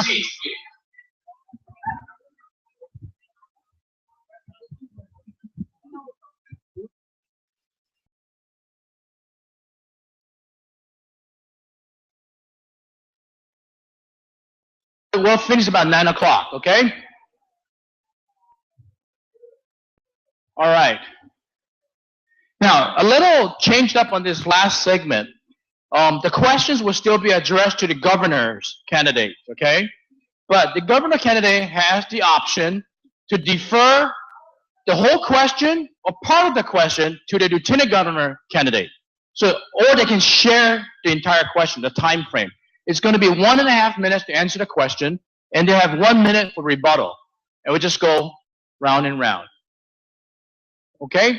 Be careful. There's no podiums here. So please don't fall off. Okay? Make sure you know your distance. All right? Other than that, Dr. Berg, you ready? I'm ready. Tom, you're going to ask the first question. I am. Okay. Let me make sure that I ask the right question. Here it is. Number 7. Number 7. And again, so the question will be addressed. Each of the questions will be addressed to the governor. If we decide to answer it, we're going to elect to have their lieutenant governor candidate answer it. So the question now goes to Governor Gutierrez. Because this is a medical association, if you look at 4 questions, 3 of those 4 questions will be about medicine or related to health care. So this next question is regarding Guam Memorial Hospital. Guam Memorial Hospital currently has the most qualified and the most experienced administrator, Mr. Joe Verga. And he has managed to reaccredit Guam Memorial Hospital under the Joint Commission for an additional 3 years. How do you, as governor of Guam, if you get elected, Governor Gutierrez, help Mr. Verga continue his work at the Guam Memorial Hospital? Thank you for that. But let me say this, that whatever Dr. Verga followed to get his reaccreditation, he followed from the previous board that got the accreditation. And I will follow whatever the board did before the Calvo appointees and make sure that we follow whatever procedures and matters that they did to continue to get it accredited. We must continue to figure out how to upgrade that accreditation where we have everything zeroed out in our deficiencies. But you need to be able to say thank you to that previous board that you people fire without cause because you want your own people in there. And I think, ladies and gentlemen, I'm not sure that they're going to get a reaccreditation in the next 2 years. Thank you. 1 minute rebuttal, Governor Calvo. Thank you very much. First of all, I want to congratulate the previous administration too for getting the hospital accredited after my opponent said it could never be done. And they got them accredited. But there were issues that occurred, and I had to make a decision as a governor, and I replaced that board. I put a good board in there, and they hired Mr. Verga. And now we have a hospital that has a new emergency room and ICU. We have a new maternity and labor ward coming up. And by the way, we gave those hardworking nurses and administrators their pay that was taken away from my opponent. We're going to continue to support them. One thing about it is, once I made a decision to give that board that authority and that management team, let them do their jobs. I'm not going to be an overlord. I'm not going to take over a board and a manager and become an overlord and then dictate policy, dictate issues and what occurred in the past, non-auditable, no medicine, and low quality of care and no accreditation. Thank you. Okay, thank you. Okay. Thank you. The next question, which will be directed to you, Governor Calvo, has to do with taxes on health care and what we as members of the healthcare community see as appropriate waivers of GRT and some things that we see as very regressive. You've not heard a loud outcry in the medical community to remove the tax waivers for health insurance because we know that the premiums will go up and that's regressive. That's bad for our community. You don't see us clamoring for a 4% GRT tax on inpatient bills for Guam Hospital, and you didn't see any opposition for a waiver of GRT for the new hospital. Some tax breaks, sure, we had opposition, but not for GRT because we see that as regressive to tax somebody who goes to the hospital for health care. Yet our community still has taxes, a 4% tax on pharmaceuticals, and when you go to see the doctor, you get a CAT scan, you go get your baby delivered, and you get your well baby care, you pay 4%. We see that as regressive. We see that the vast majority of the rest of the United States does not tax health care. And we're wondering if in the next administration you would consider reevaluating that and looking at providing that waiver, not as an incentive for doctors, but to remove that 4% barrier that people face when they're challenged with healthcare bills. Again, unlike my opponent who says when he gets in he's going to lay off thousands of workers, he's also made mention, and he made it mention in his State of the Territory address years ago, that he wanted to raise the GRT from 4% to 6%, 50%. You're never going to see that from this governor. I don't think we need to raise taxes. It's how we manage the finances. What I am going to do, and when I was a senator, I'm the one that moved forward in allocating a percentage of business privilege taxes to go straight to a pharmaceutical fund to pay for medicines and blood products.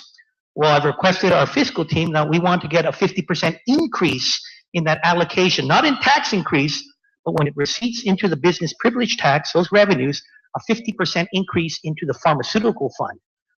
That will help directly the hospital. Ladies and gentlemen, I don't think we need to raise taxes. In fact, I'm a Republican governor that went with Senator Rodriguez and says, wait a minute, this captive health insurance was supposed to bring in captive health insurances from off-island, from Hong Kong and Korea and everywhere. Didn't do it. All the local health insurance companies are the only ones that took advantage of it. I backed Senator Rodriguez in it. Unfortunately, it was a Democratic majority that was against it. I'm an advocate for it. I think it won't raise prices because it was like that in the past. So this is something that hopefully, if we need to, we have to revisit, taking out some of those tax breaks for health insurance companies. Governor Gutierrez, thank you. I'm glad that you brought that up again, Governor, about you said that you're not going to fire anybody in January. You made a complete promise here tonight, and I thank you for that. But you only said, I will not do any layoffs in January. It's going to be February or March or April, because if you ask any CEO in the business year, what you're doing with our finances is unsustainable. It's going to crash, and it's going to hurt our people of Guam. Wake up, people, because this hocus pocus, constantly telling you what is not real, because to them it's a reality. For them it's a reality, but they're living in a different world. To answer the question about GRT, our plan is to do away with GRT completely and go to a consumption-based tax. That way there, the consumers are not going to be hit with some of the hidden taxes that we've got today, and some of the businesses, like some of the ones we won't name tonight, are getting away with murder by playing the game of shoving it under the table and saying, we're not going to pay tax because we're going to call this wholesale when it's not really wholesale. So what we want to do is make consumption-based tax and make it so there's no tax at all in healthcare. Health delivery, pharmaceuticals, none at all. It shouldn't be. Okay.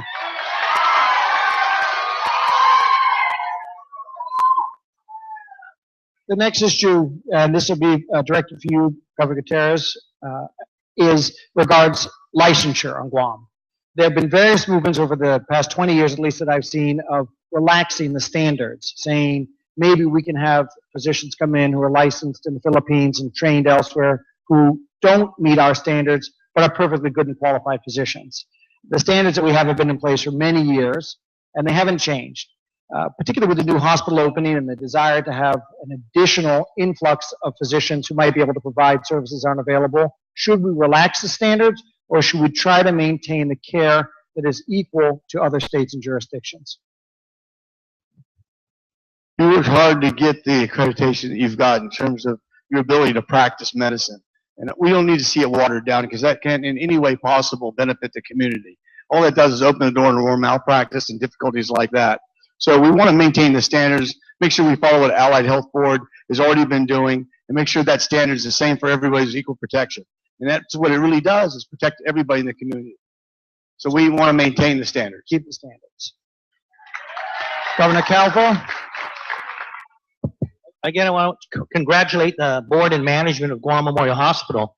Though our staffing patterns are identical to what my opponent's was in his administration, we have more doctors. In fact, we have 16 more doctors coming in the next few months, and our total, we're looking, Joe, I think at about 20 new doctors. By the way, some of those doctors are local, homegrown. They've been working in the States, and we got them in. In fact, I think the Guam Regional Medical Center is doing the same thing. They're bringing some doctors from off island that originally were from Guam. But I am concerned, and I backed Kalili and Congress on extending the exemptions for H1, because I'm concerned of a gap. But if that doesn't happen, we are already setting up on a marketing plan. You know, I've talked to the governor of North Dakota, some of the rural areas, for some of our doctors that are maybe living off island, maybe there's ways that we could send incentives for them to come back if there is a problem when it comes to a gap in terms of qualified health professionals here in Guam. Thank you. Thank you.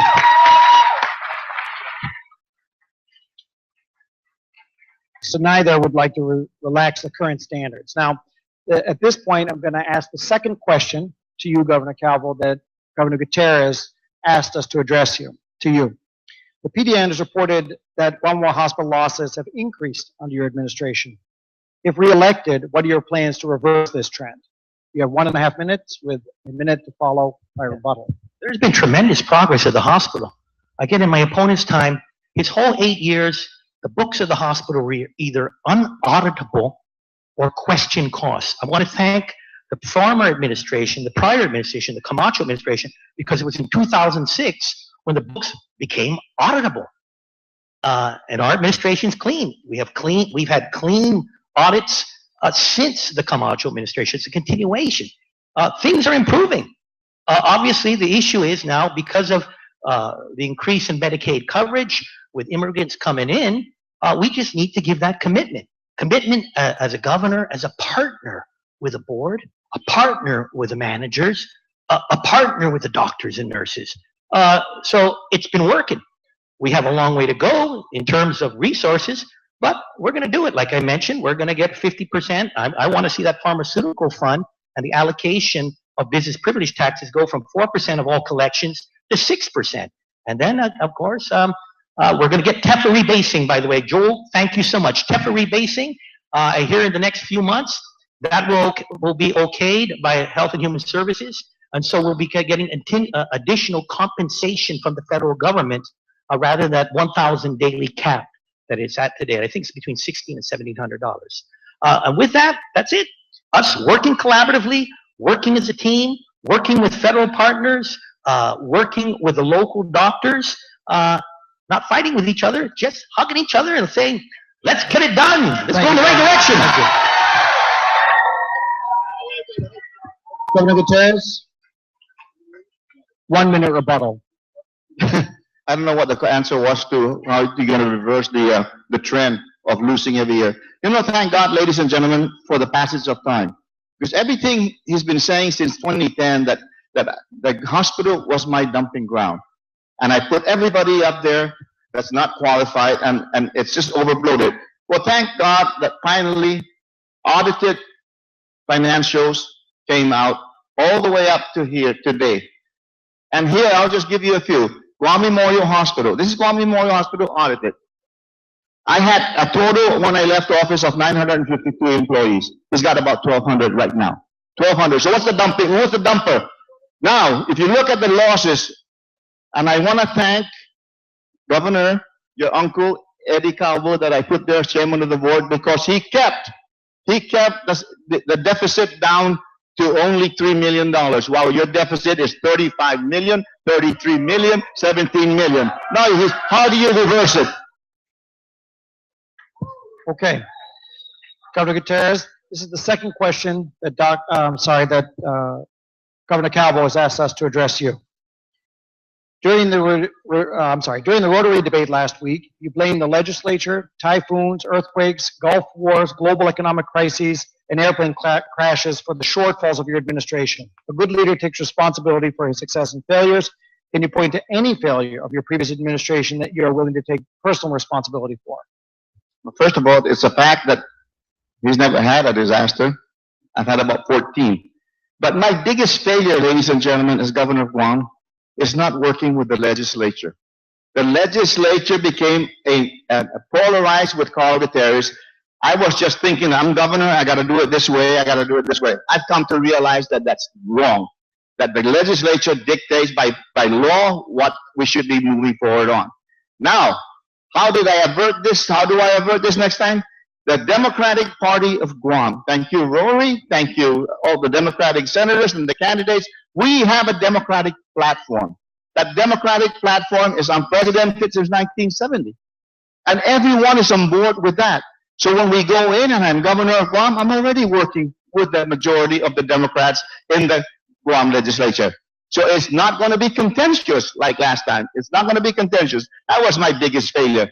Not working, although they're trying to figure out ways always to undermine me. But never mind.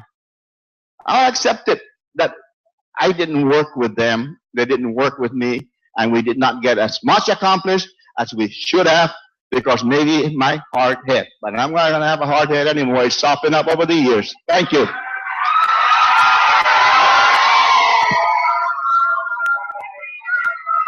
Thank you, Governor. Thank you, Governor. Governor Calvo, 1 minute rebuttal. Please, allow him to finish. I'm not going to rebut because I'm going to do a self-criticism. But obviously, I'm going to own up to things I've done wrong. I'll make a decision, and I'm the governor. You have to live with it. But if there's one regret, I've always tried to work with people. People know, and I've seen my senatorial colleagues there. They know my demeanor. I've always tried to work things out, and sometimes there's mistrust, sometimes there's confusion. So I think if there's one thing I really regret, Senator Ben Pangilinan was a great man. He served the people. Senator Ben served the people, please. And I felt, and my issue here is that maybe my relationship should have been better. Maybe I should have done a better job in reaching out and taking out mistrust between us. I'm just being sincere. That is a regret. We're all individuals, and we have to own up to what our actions are. And he served the people, and for whatever reasons, our relationship was not as close as it should have been. Two people working as public servants. That's one regret for me. Thank you. The next question is for you again, Governor Calvo, or if you elect to share with gubernatorial, and it has to do with our being part of a region and our resources being relatively limited out here. And yes, Attorney Gubernatorial, I think we all wish that people knew that Guam, that GU didn't stand for Guatemala, as I was asked the other day, not outside Paris, but Guatemala. But the CNMI sits merely 20 miles, starts 20 miles north of us. And our medical resources certainly could be combined in many ways. There have been certain advances.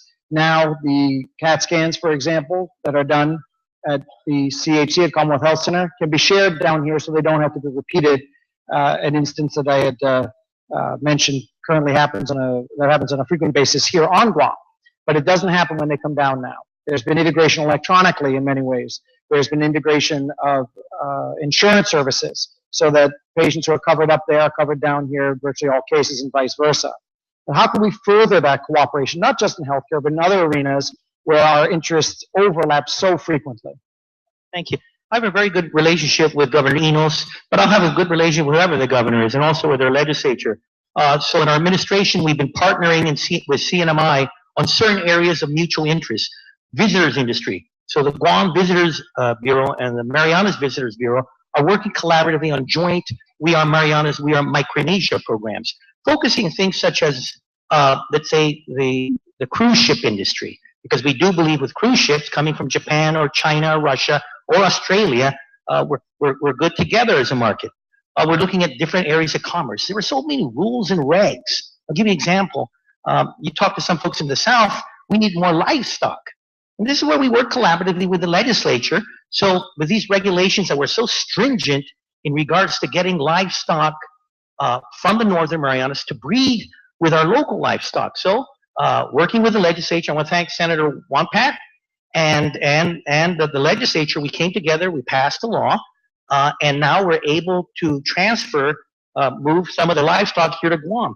These are areas, commerce, health exchange. By the way, they, with all the limited resources, they have a fairly, they've done a pretty good job with what little resources they have with healthcare. So, and education.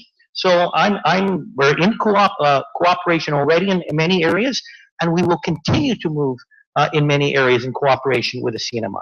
Thank you.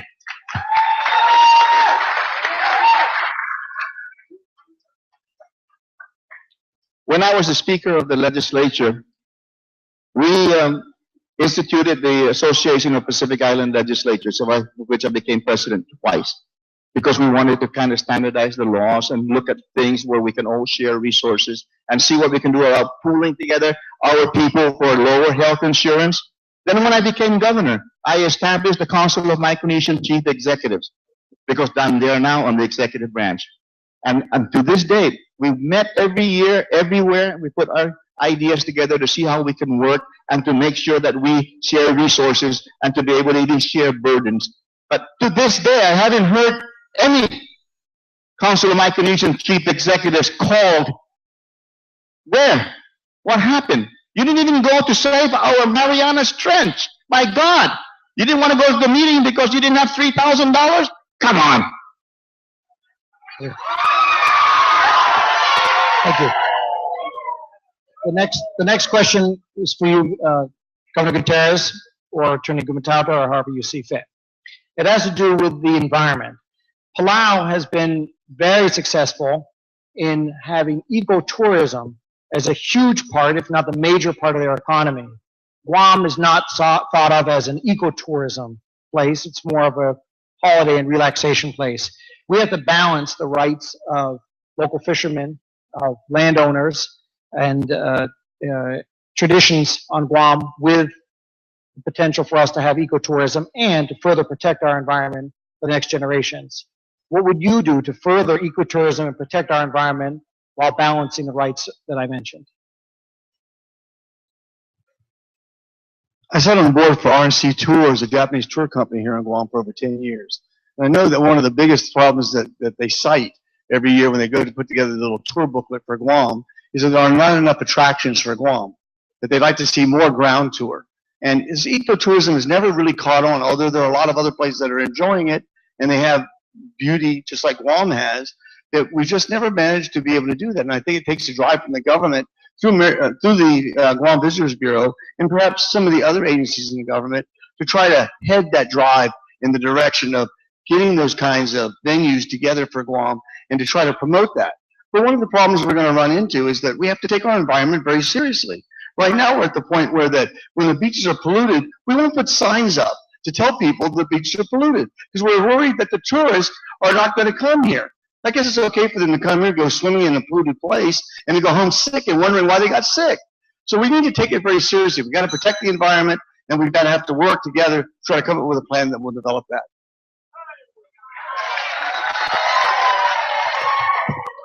One minute, Rebuttal. Thank you very much. I want to acknowledge the Island Beautification Task Force with my wife and, of course, the First Lady and so many other partners and the corporate citizens who've come out to make our island so much more beautiful by cleaning up the parks, by adopting the roads, and that is what our island is about. When you come to Guam, no matter where you come from, you drive down the road, you go to the beaches, you look at the infrastructure, you look at the island. We've improved our island a lot. Not only that, we've been working with many of the different partners throughout the community to enhance their own buildings, to be able to enhance their own villages. You know, ecotourism, and not just that, it's also about coastal cleanup that we're working on. I just went down to Intermission a few weeks ago. We helped clean up like we did the rest of the island and pulling trash out of the island.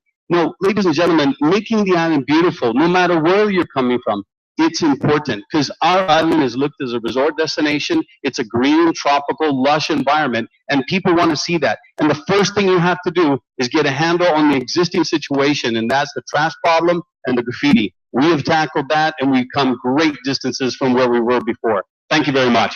Thank you.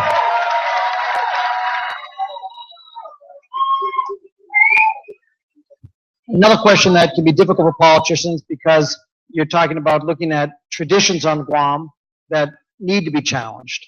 The diet on Guam is not a healthy diet. It's delicious, but it's not healthy. And it's led in part to an incredible amount of diabetes and an incredible amount of obesity, particularly in our younger population. The vast majority of children who are obese at 12 will remain obese as adults. It's something that's been slightly improved, but we need stronger efforts. How do you balance, as a lieutenant governor or governor, the challenge of addressing our traditional diet and keeping it in moderation without getting rid of it? Take a look at the GovGuam Health Insurance Program. There's been a lot of criticism from my opponent, but what we negotiated in there was health and wellness, going to gyms, that you have early checkups as well as and prenatal care. There's been added benefits. And by the way, it was at a cost, I think with the rebate at about $63 million, which is identical to what my opponent had back 20 years ago. And you look at that, if you were to count inflation, that's a $20 million difference in terms of savings. So we're getting more health insurance to our GovGuam workers. But take a look around. The public health, Department of Public Health, if you're not aware, has had a 100% increase in outreach programs for not only Department of Education students, but through the villages, talking to the kids and teaching them about proper eating, diet, and also exercise. So there has been tremendous efforts that's been going on by our government. The partnerships, I want to thank my wife, working collaboratively with so many athletic organizations. It's not only about sports tourism, but it's also bringing our athletes here in Guam to have them better, focus on exercise. That's why we supported the Guam Football Association in the opening of the soccer field, and we're going to be continuing to move in that area. Health, wellness, and exercise. We're going in the right direction.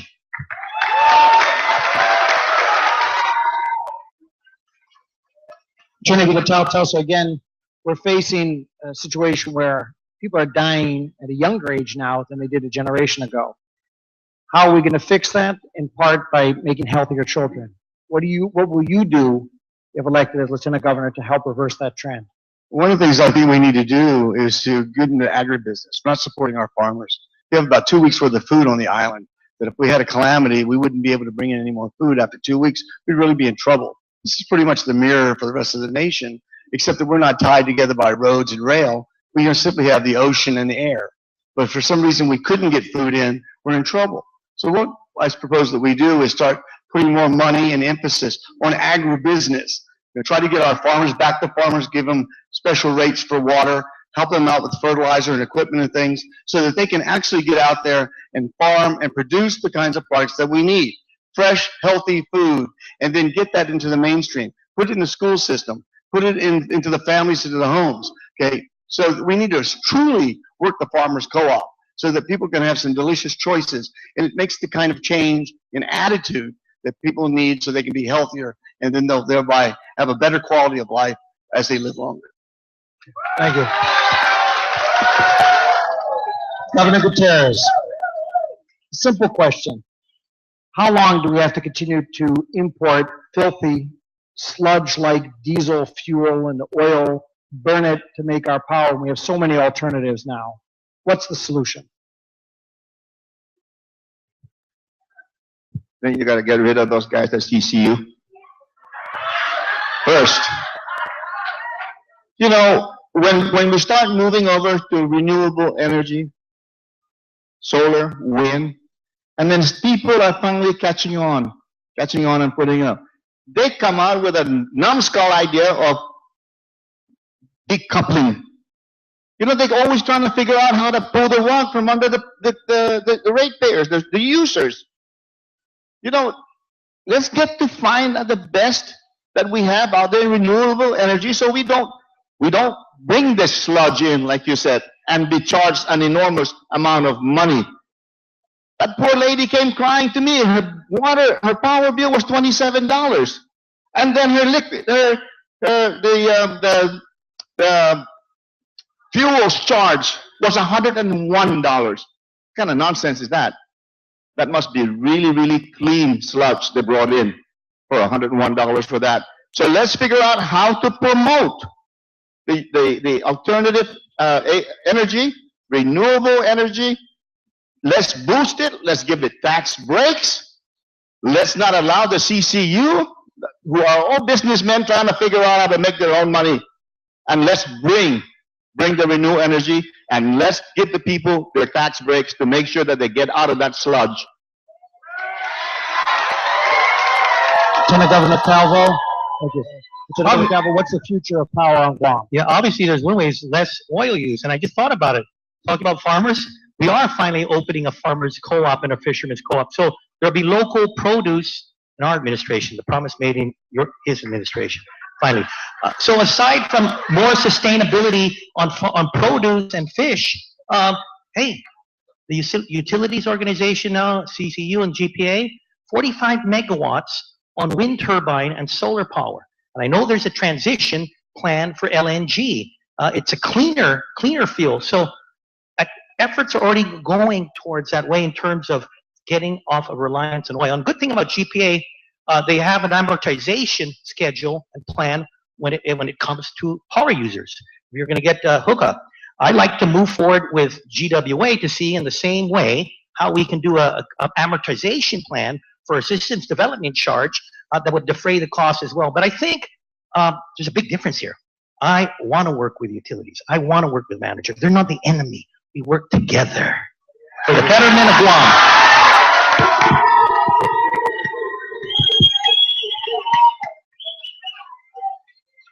Yeah, Dr. Burt wants me to ask one question. I think this question is still going to Governor Calvo. This question was actually submitted by general public. Guam has very limited elderly care resources. GMH can only provide an acute hospital care. Senior housing, like St. Dominic Nursing Home, provided only limited and very focused services, and these facilities are filled to capacity. What will you do if you're re-elected as governor of Guam to address the crisis of elderly health care or assisted living for the people of Guam? Actually, we're looking at holistically. The Lada Estates, that's been even there, but I think before my opponent's administration. 250 of those units will be designated for our Manamku. So we're looking at a community there that can provide services. I go back to Medicare. We do believe that, especially for services, and this is where the cost component is, for services that are not rendered here in Guam, then allowing for Medicare coverage for places such as the Philippines. You have a commitment from our administration. By the way, public health is working on many programs now when it comes to helping our elderly. We have now, for the first time ever, 7 days a week of meals that are provided to our elderly in home. And there are also programs, and I know I've worked with John and Pinko. We're going to be going to the Veterans Conference right after this tonight, because there's a program for veteran Manamku daycare service. So they can be assisted, and I think it's about $85 per veteran for health care, washing them, caring for them, looking to their needs.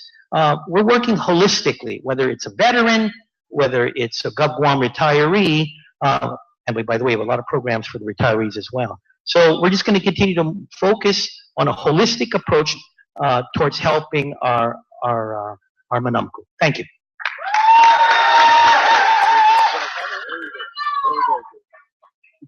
Fact, we don't have enough skilled nursing units. We don't have enough people providing for assisted healthcare. When I had an idea to put the new Guam Memorial Hospital up there by Route 15, figured that we're going to have assisted living surrounding the hospital with doctors' clinics. Well, all of a sudden the doctor says, we don't want to leave Tamuning. Okay, so here's an idea. Working with the Paris family, maybe we can sit down with investors and let's put up an assisted living facility up there. Give it all the incentives required so that we can put that, as Belle Ariola's complete dream was to make that a healthy living area. We would have then given her her dream, because that's what we need. So any investors that want to come and put an assisted living care facility up at the old Guam Memorial area, it is well placed there, because that's where Guam Memorial is and the new hospital. Okay, Dr. Berg, I have one more question here. Governor Gutierrez, you have 1.5 minutes to answer this short question. During times of natural disaster, how do you compare to your opponent in disaster management? During times of natural disaster, how do you compare to your opponent in disaster management? You can't compare something with nothing. Number one, just look at what potential disasters can befall us. The Ebola. I asked around. I heard Berga on the radio. We have 3 rooms that are safe, quarantine room, and maybe 9 more around. When we asked up there, they don't have the hazmat suits. Come on, guys. No hazmat suits. We call public health. They have none. We call the National Guard. They have 22. If you don't prepare, how can you do something when it actually befalls you? We had disasters after disasters, and this man who keeps saying that I did not pay the income tax, it's because the legislature for 7 years did not give me $20 million a year, which is $140 million, to pay the earned income tax credit. And you know why? Because the money was used during Typhoon Baka, the Korean airline crash, Chattaan, Hong Sang-hwa, to make the people's lives whole first. You take the money and make sure that you house them, you feed them, you take care of their health facilities. He's never done that. Never. And so when the cash is there, you take care of the people. Use the people. You don't say, I'm going to save it and I'm going to pay you your income tax so you can vote for me. That's the nonsense that I'm seeing. Thank you. Governor, thank you. Governor Calvo, please. By the way, you pay income tax or earned income credit through an appropriation. It's reserved, unless he had a different idea of it. So I didn't get an appropriation. I paid it. And by the way, if you really want to pay the tax refund, why don't you do what I did? I went to the legislature and I demanded that they pay the people. I didn't just give excuses for 8 years. Now, let me go into the subject of, by the way, there's reasons why there was a lot of problems with Governor Camacho when it came to having assistance from the federal government. A lot of it had to do because of the mismanagement and the lost funds or stolen funds that occurred in my opponent's administration. We had so many sanctions. By the way, now we go back to our pandemic emergency action plan, which I authored as a senator, and we have the protocols in place. As a matter of fact, we are working at the airport and setting up an isolation center. By the way, we do have a lot of material, and General Polino sent a hazmat team to the Northern Marianas to test for radioactivity because of a suspicious package. Thank goodness everything was deemed safe. We can deal with any contingency. Sometimes it's good to think and plan it so you never have an emergency. And we don't have emergencies because we plan for it, unlike my opponent. Thank you. Thank you.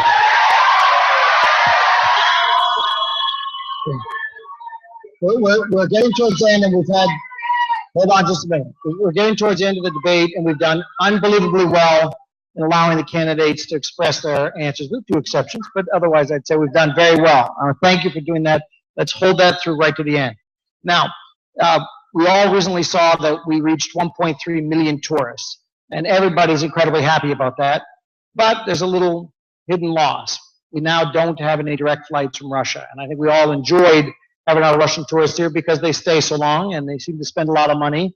And there were all sorts of little things happening behind the scenes in healthcare. When they're here for 3 weeks, as terrible as this may sound, they tend to need healthcare more frequently. So they spent money on healthcare that came here. And some of us were approached by facilities and other folks in Vladivostok asking us to expand that relationship. Those calls dried up because we don't have any direct flights anymore. This is a little aside, but people in Russia want to seek health care elsewhere by and large. And they take direct flights to Seoul and to Japan, and they're set up to take care of them. They'd love to come and see American doctors. But that's going nowhere until that gets fixed. What can you do in the short term and in the long run, particularly in light of the geopolitics that are now affecting the relationship of Russia and the United States, to fix it and get those flights back here? This question, Tom, remind me, who is this going to? This is actually going to Governor Calvo. Again, thank you. And I don't know whether, I don't want to read whether there's geopolitics. There was an issue when you talk about the charter company, the owner of the airline. And so there was this disruption. There are flights coming in, but we know indirectly through Busan. And Korean Airlines and other airlines have picked up the pace, including United, to catch that. I've talked with Mark Baudiga and GVB folks, and there have been discussions. And we're looking at it. In fact, he told me there's probably going to be a restoration of direct flights from Russia to Guam starting in about February. So it was a minor hiccup, but our people are working hard, and we work hard, and there's results. So we do intend to see February as a time when we're going to get these direct flights back from Vladivostok, Khabarovsk, and other areas in Russia. Thank you.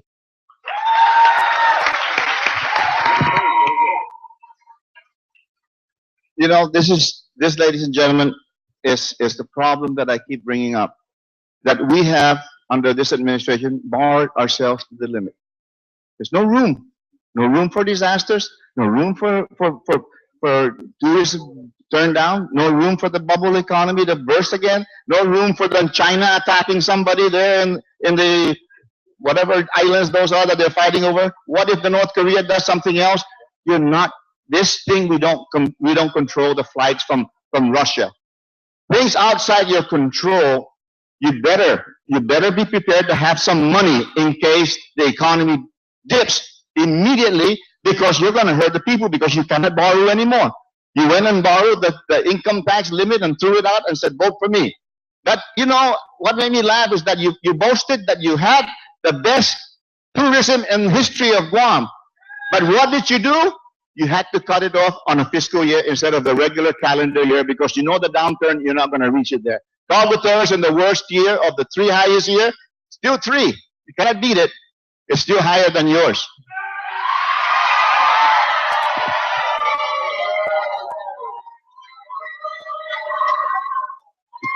Okay, we're coming to the end of the debate, and both camps have done very well. Now, the final question, I'm going to leave it up to both candidates. Okay, Governor Calvo, I want you to ask Governor Gutierrez the one last question, and then vice versa, Governor Gutierrez, I want you to ask Governor Calvo one last question before your closing statements. Governor Calvo. With a minute and a half to answer. Governor Gutierrez, I guess the question I'm going to ask is something to deviate from what you've been doing for the past every gubernatorial election. You've asked that you've run against an opponent, whether it's Robert or Tom and Lou or Joanna. Can you just compare what you've done and the facts of it and what the opponent has done, and lay it at that? Do not take the personal shots. Do not work on division. Just focus on what you've done. I'm going to ask you, please, if we can continue this campaign this way, change and deviate from what has been historically your way of doing things, which is attack, attack, attack. Focus on the record. Are you saying like what you're not doing to me?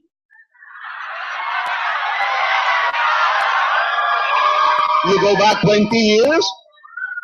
The Democratic Party of Guam is more united than ever in the history of Guam.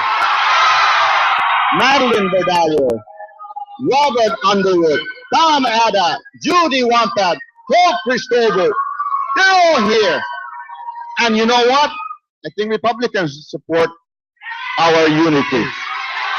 But the 1994 election against Governor Camacho, Governor Calvo lost by a couple hundred votes, but instead of saying, here, Governor Camacho, we'll support you because you beat me in the primary, he ran a write-in campaign and caused that man to lose in the runoff election. Now you tell me, right now what you're doing to Mary Torres and the rest of the Republicans, firing people from the Port Authority because she will not pass it? Tell me. Okay. Let's please, everyone, come on. Hold it. Let's hear these. I can't talk if you keep interrupting. Let's ask Governor Gutierrez, give him an additional 10 seconds to go ahead and finish up. Please. Yeah, but it hasn't come to 10 seconds yet. He has 30 seconds. Please. 30 seconds. Yes, 30 seconds. Yes, thank you. Please, I'll ask. Thank you. Thank you for yelling, and I'll get 30 seconds more. Ladies and gentlemen, what has happened? He said he's not going to fire anybody. He's not going to lay off anybody. Yet he laid off 8 people from the Port Authority of Guam because Mary Torres will not sign to kick them out. So you tell me, why are the most prominent Republicans on this island are not supporting you? Because you embrace them and you don't fight them or you don't say anything about Calvo. Let's get real. Come into the real world, Governor, and face the people and tell them the truth. Thank you. Please. Hold on just 1 minute. Everyone, I'm asking you, please. We're getting towards the end. I want to hear, these are some of the most important parts of the debate. Governor Calvo, for 1 minute rebuttal, and then Governor Gutierrez, it's time for you to ask a question of Governor Calvo. Thank you so much. And you see again the emotions that are being put out by opponent. By the way, I know since you brought up my father, he's not here. He's a little bit sick. He always told me to say thank you, Governor Gutierrez, when you were there, because you helped him get elected governor. Thank you with your support. With that, I see in my organization so many Robert Underwood supporters, Ricky Berdaliu supporters, Tom Ada supporters. Because of the division that it costs, that victory at all costs, that you must rip a person's soul. You must tear his family down. You must take him personally, not on the facts. It was a formula that was created and perfected by my opposition. And with that, that is what this right direction's about. It's about throwing away the division of dirty politics and focusing on bringing Republicans and Democrats together, believing in a better future for all. And after this election, I'm going to hug you and I'm going to hug your supporters. And we're going to work together as fellow Tumonans and fellow Guamanians. And God bless you all. Thank you so much.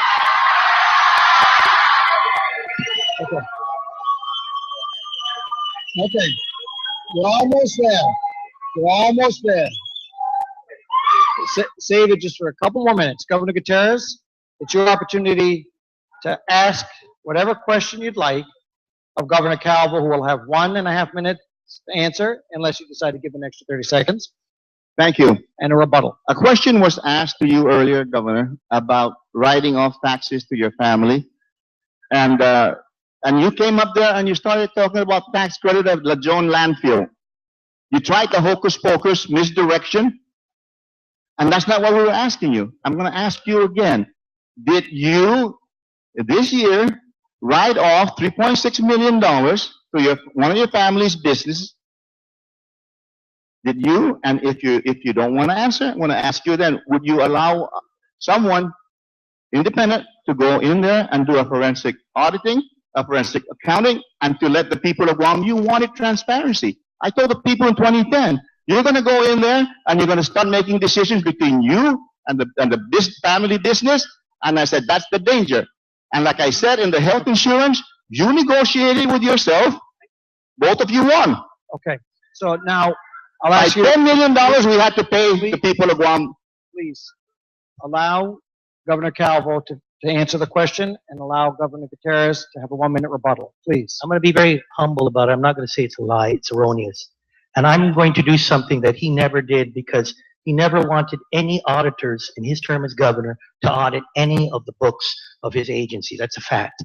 Right here today, I'm going to request for the public auditor to audit our books. Unlike my opposition that did not want auditors in his books. And there's a reason why we are A-rated and junk. There is a reason why we are in surplus 2 years in a row, and why for 8 years he was in a deficit. Because the books were dirty, unreadable, and the top man decided no independent auditor would read those books. Not in my administration, because we are going in the right direction. Transparency, believing that you serve the people. Thank you so much. Okay. Thank you. Thank you. Okay, thank you. Thank you very much for allowing the governor to answer the question without interruption. Again, please allow Governor Gutierrez 1-minute rebuttal with no interruptions, please. First of all, I asked for an independent auditor. Not the one that you bullet to say that you're great. You made a surplus when in fact you were 27 million in the hole. The poor lady still shook up now.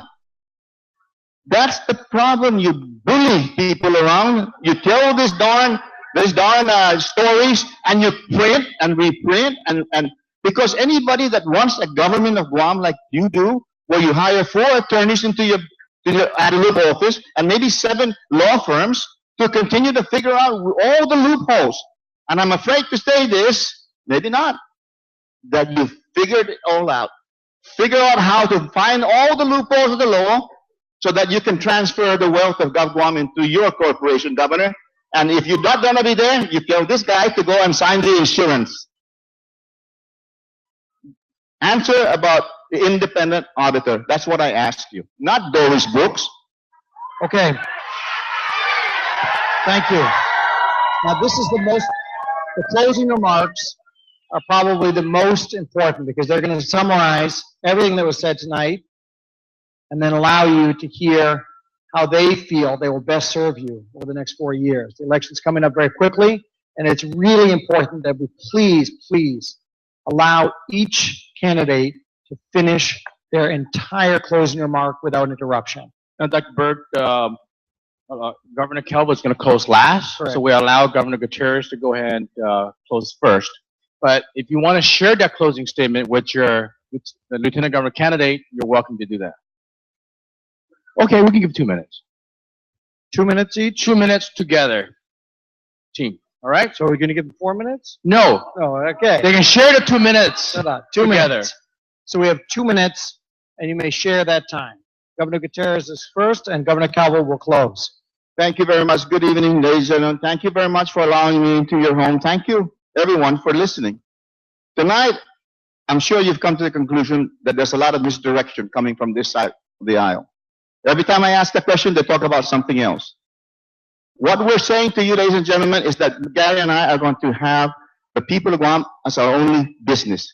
We're going to take care of you. We're going to have Jerry Gutierrez get people, helping people back to catch you on the safety net. We have to come together as a community. This belongs to us. This island cannot be continue to run by the elite.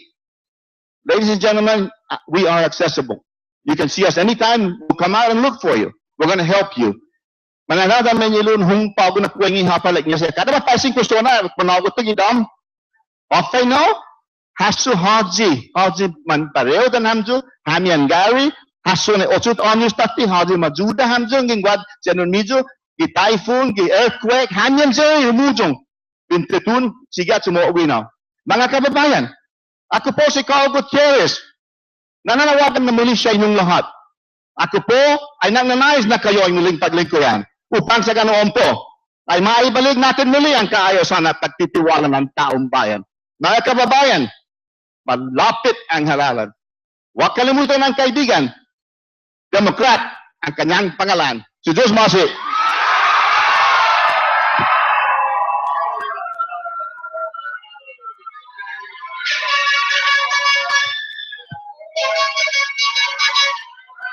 You have 20 seconds if you want to say something. 20 seconds. Governor Calvo? Okay. Again, I thank you all for allowing Governor Gutierrez to finish his entire closing statement. I'll ask you to provide the same respect to Governor Calvo. Please. Please. I have some information in the back there. Again, the original statement he made here in this debate, that I was going to raise insurance rates by 300%. There's also the Calvo forged platform that he created that said that we were going to fire 2,000 people, was passed out at the port and at Department of Education. This is just a long continuation of the lives of my opponent. But with that, this is my final campaign, and thank goodness I do not have to run against someone who takes things so personally and who, like I said, win at all costs. This is my final campaign. But I can't tell you, it has been an honor to serve the people of Guam. And those first few weeks, you feel it as a governor. I know my opponent feels it. People that come crying because they need money for health care, money because they need to pay a mortgage, money to pay a power bill. And they were crying. And most of these were the ones that my opponent purports to help and wants to help. But these were people that did not get an earned income tax.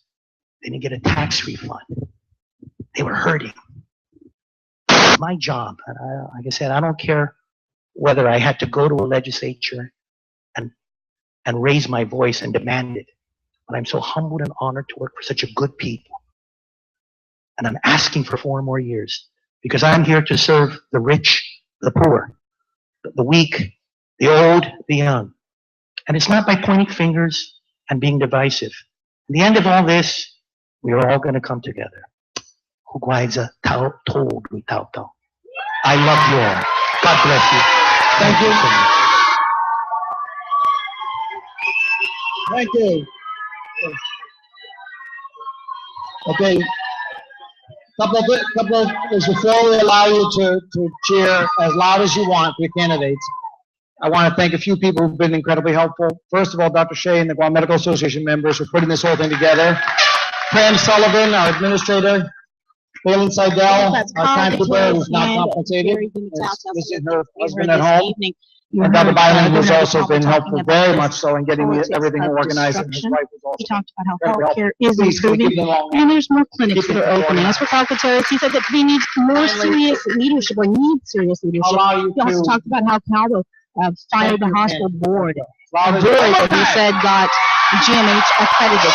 On neglect, Governor Calvo talked about how he thought that he should have had a better relationship with Senator Ben Cangreman, while Gutierrez said that he should have worked better with the legislature. On layoffs, Governor Calvo talked about how he would not lay off people, where Governor Gutierrez accused the governor of his financial management, saying that it is unsustainable, and he still believes that Calvo will lay off people. And then there's this question that's been going around since the Rotary reform regarding tax write-offs for Governor Calvo's family. Governor Calvo responded that he is not doing any sort of tax write-offs. And he also said that he would welcome an audit by the auditor, while Governor Gutierrez said that he was not asking for an audit from the auditor, but rather an independent forensic audit. Now, we also heard for the very first time from the lieutenant governor candidates, Ray Tenorio and Gary Gumatauta. One of the questions that was posed is, if you had to fulfill the role of governor, what makes you more qualified? Ray Tenorio talked about how he's been serving the people of Guam for 30 years, and he's also been working with Governor Calvo, and how he's worked with 3-star and 4-star generals, while Gary Gumatauta talked about his experience in the military and the Coast Guard, and how he is more educated. He's an attorney on recreational marijuana. Ray Tenorio said he does not support recreational marijuana. He said that it's a gateway to other drugs, while Gary Gumatauta, he said that potheads don't rob banks, and he kept referring to a movie called Reefer Madness, and he basically said you might as well legalize it and tax it.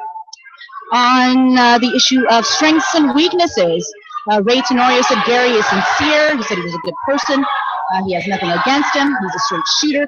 On his weakness, however, he says he doesn't have the experience. It's far less than what Ray Tenorio has. As for Gary Gumatauta, he said his strongest asset is his mother. Of course, referring to Ray Tenorio. He also said that his weakness, Ray Tenorio's weakness, is his inability to see long-term and globally. Now, who do you think did a better job? Who won?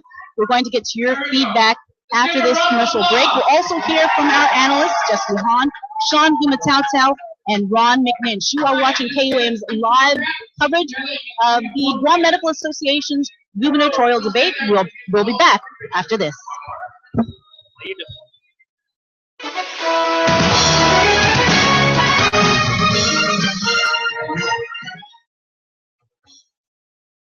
Guam is good because of its beauty. We are so blessed to live in paradise. Guam is good because of the values, customs, and respect passed from generation to generation. Guam is good because of our community's generous, giving nature. Guam is good because you can always count on our people to be there to celebrate the good times and help through the bad times. 10 years ago, our family founded the Edward M. Calvo Cancer Foundation as a tribute to our grandfather. Our slogan, Guam is good, comes from 3 simple words that he stated just before passing away from cancer. We were all touched by this disease, and his love for our island home motivated us to help others battling cancer. Today, this message and his legacy lives on to the foundation. Together with you, we have been able to provide assistance to so many battling cancer in our community, and will continue to help those in need thanks to your generosity. Guam is good.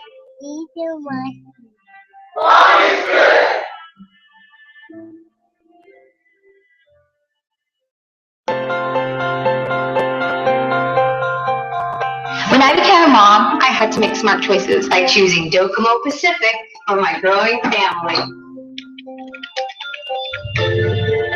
It's really a smart choice. I save money by bundling on the best TV, mobile, online, and home phone services on island, with the convenience of managing just one bill. When you're a smart mom, you make the right choices. So we bundle with Docomo Pacific. The choice is clear. Health Check. It's your weekly dose of health news. News you need to know about you and your family's health, nutrition, and wellness. Every Tuesday on KUAM News Extra. More news and a little extra. Health Check is presented by Island Cancer Center.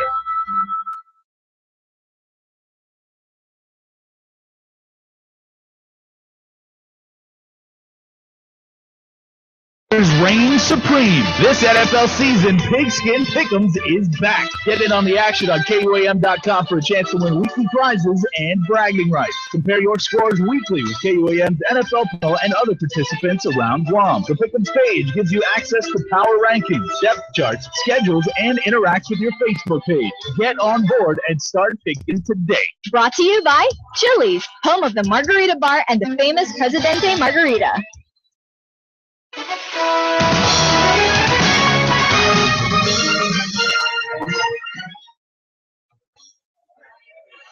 Hi there, everyone, and welcome back to KUAM's live coverage of the Guam Medical Association's gubernatorial debate. I am with our analysts, Ron McNinch, Jess Lujan, and Sean Gumatauta. Guys, what do you think? I think it's a great 20 last days. I think a lot's going to be going on. people are going to be talking and having a lot of fun with this election. Well, I think, again, as I said earlier, it goes back reminiscent last week of the Rotary. You have calm, cool, and composed team of Calvo Tenorio and an angry and feisty Gutierrez Gumatalto team. And again, one of the things that is pretty relevant in what former Governor Gutierrez is saying is that and he's admitting this, that come January, this government will be unsustainable. And he's asking that. He's asking when the layoffs are going to be. So it's pretty obvious to me that if the Gutierrez Gumatalto wins come this election, that he will massively lay off government employees. Unsustainable is like, then why do you want the job? This is coming into a very interesting time for Guam. But I will say this, that over the course of the next couple of weeks, we're going to see a lot of effort by both of their teams to watch not only KUAM and all of the video online to decipher what was said by either or. Now, the fact-checking is going to begin, and you're going to start seeing a lot more of what he said and what actually happened. Now, I will tell you from experience, that's a tough one. You have to be able to get all of the information, get it, and then work with the teams to get them kind of squared away, because we're not done yet. We still have a couple of more forums. You have the Guam Chamber of Commerce event, which I think is next week with the contractors and the GHRA. You still have the great debate, which is where kind of crescendo. But it's going to be a lot more work by their teams. I think they were watching this tonight, and what we're saying, and probably going to put it to some use over the next 24 to 48 hours. What did you guys think about Gutierrez's comments regarding this is the most united the Democratic Party has ever been? Do you agree? Well, I mean, they're so united. I don't see the delegate here. I think the speaker is here. They're so united. They're not here. And so that being said, Governor Calvo points out the fact that in his administration, he can look out there and say, I've got Robert's people here. I've got Ricky's people here. This is the people I have. Yeah, you see a few Republicans on the Democratic side. But again, you know, I hope I think he believes that. But, you know, come election day, and I got to say that election night, I still think is going to be an early evening for the Calvo Tenorio team. Ron, are the Democrats more united now than ever? I think the Democrats are more united now than they've been in a very long time. I mean, I think that's a fair statement. And I do believe also that the test for how united they are is November 4th. And then we're going to find out, you know, what's real and what's not real. So we're going to have fun with this election. I'm going to tell you what, talk radio is going to be burning up in the next 3 weeks. Have been burning up already. News is going to be burning up in the next 3 weeks, and people are going to be talk. Guam politics is a talk-based behavior. You know, Sabrina, I think the biggest thing for the Democratic Party is a big test for the current chair, Senator Roy Respicio. He spent a lot of time to try to bring this together, and I think when it's mentioned by the former governor that they're more united, Ron's right. It's not going to be really, we're not going to see the fruits of that until election night. They are coming to all the events. They seem to be getting the glue together that's putting the organization to keep it, you know, sustained.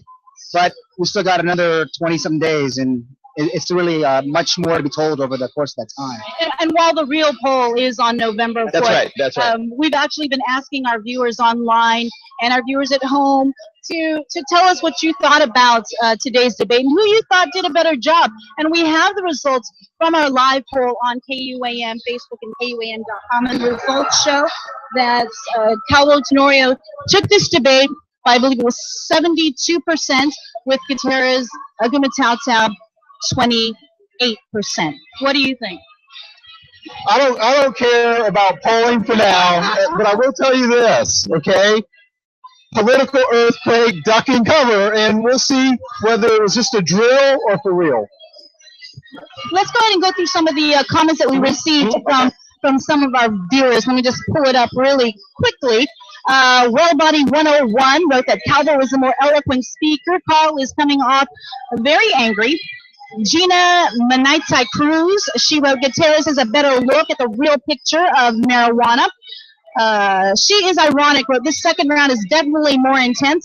Wellbody 101, once again, provided his comments. He said that Gumatata was a polished speaker from his attorney background.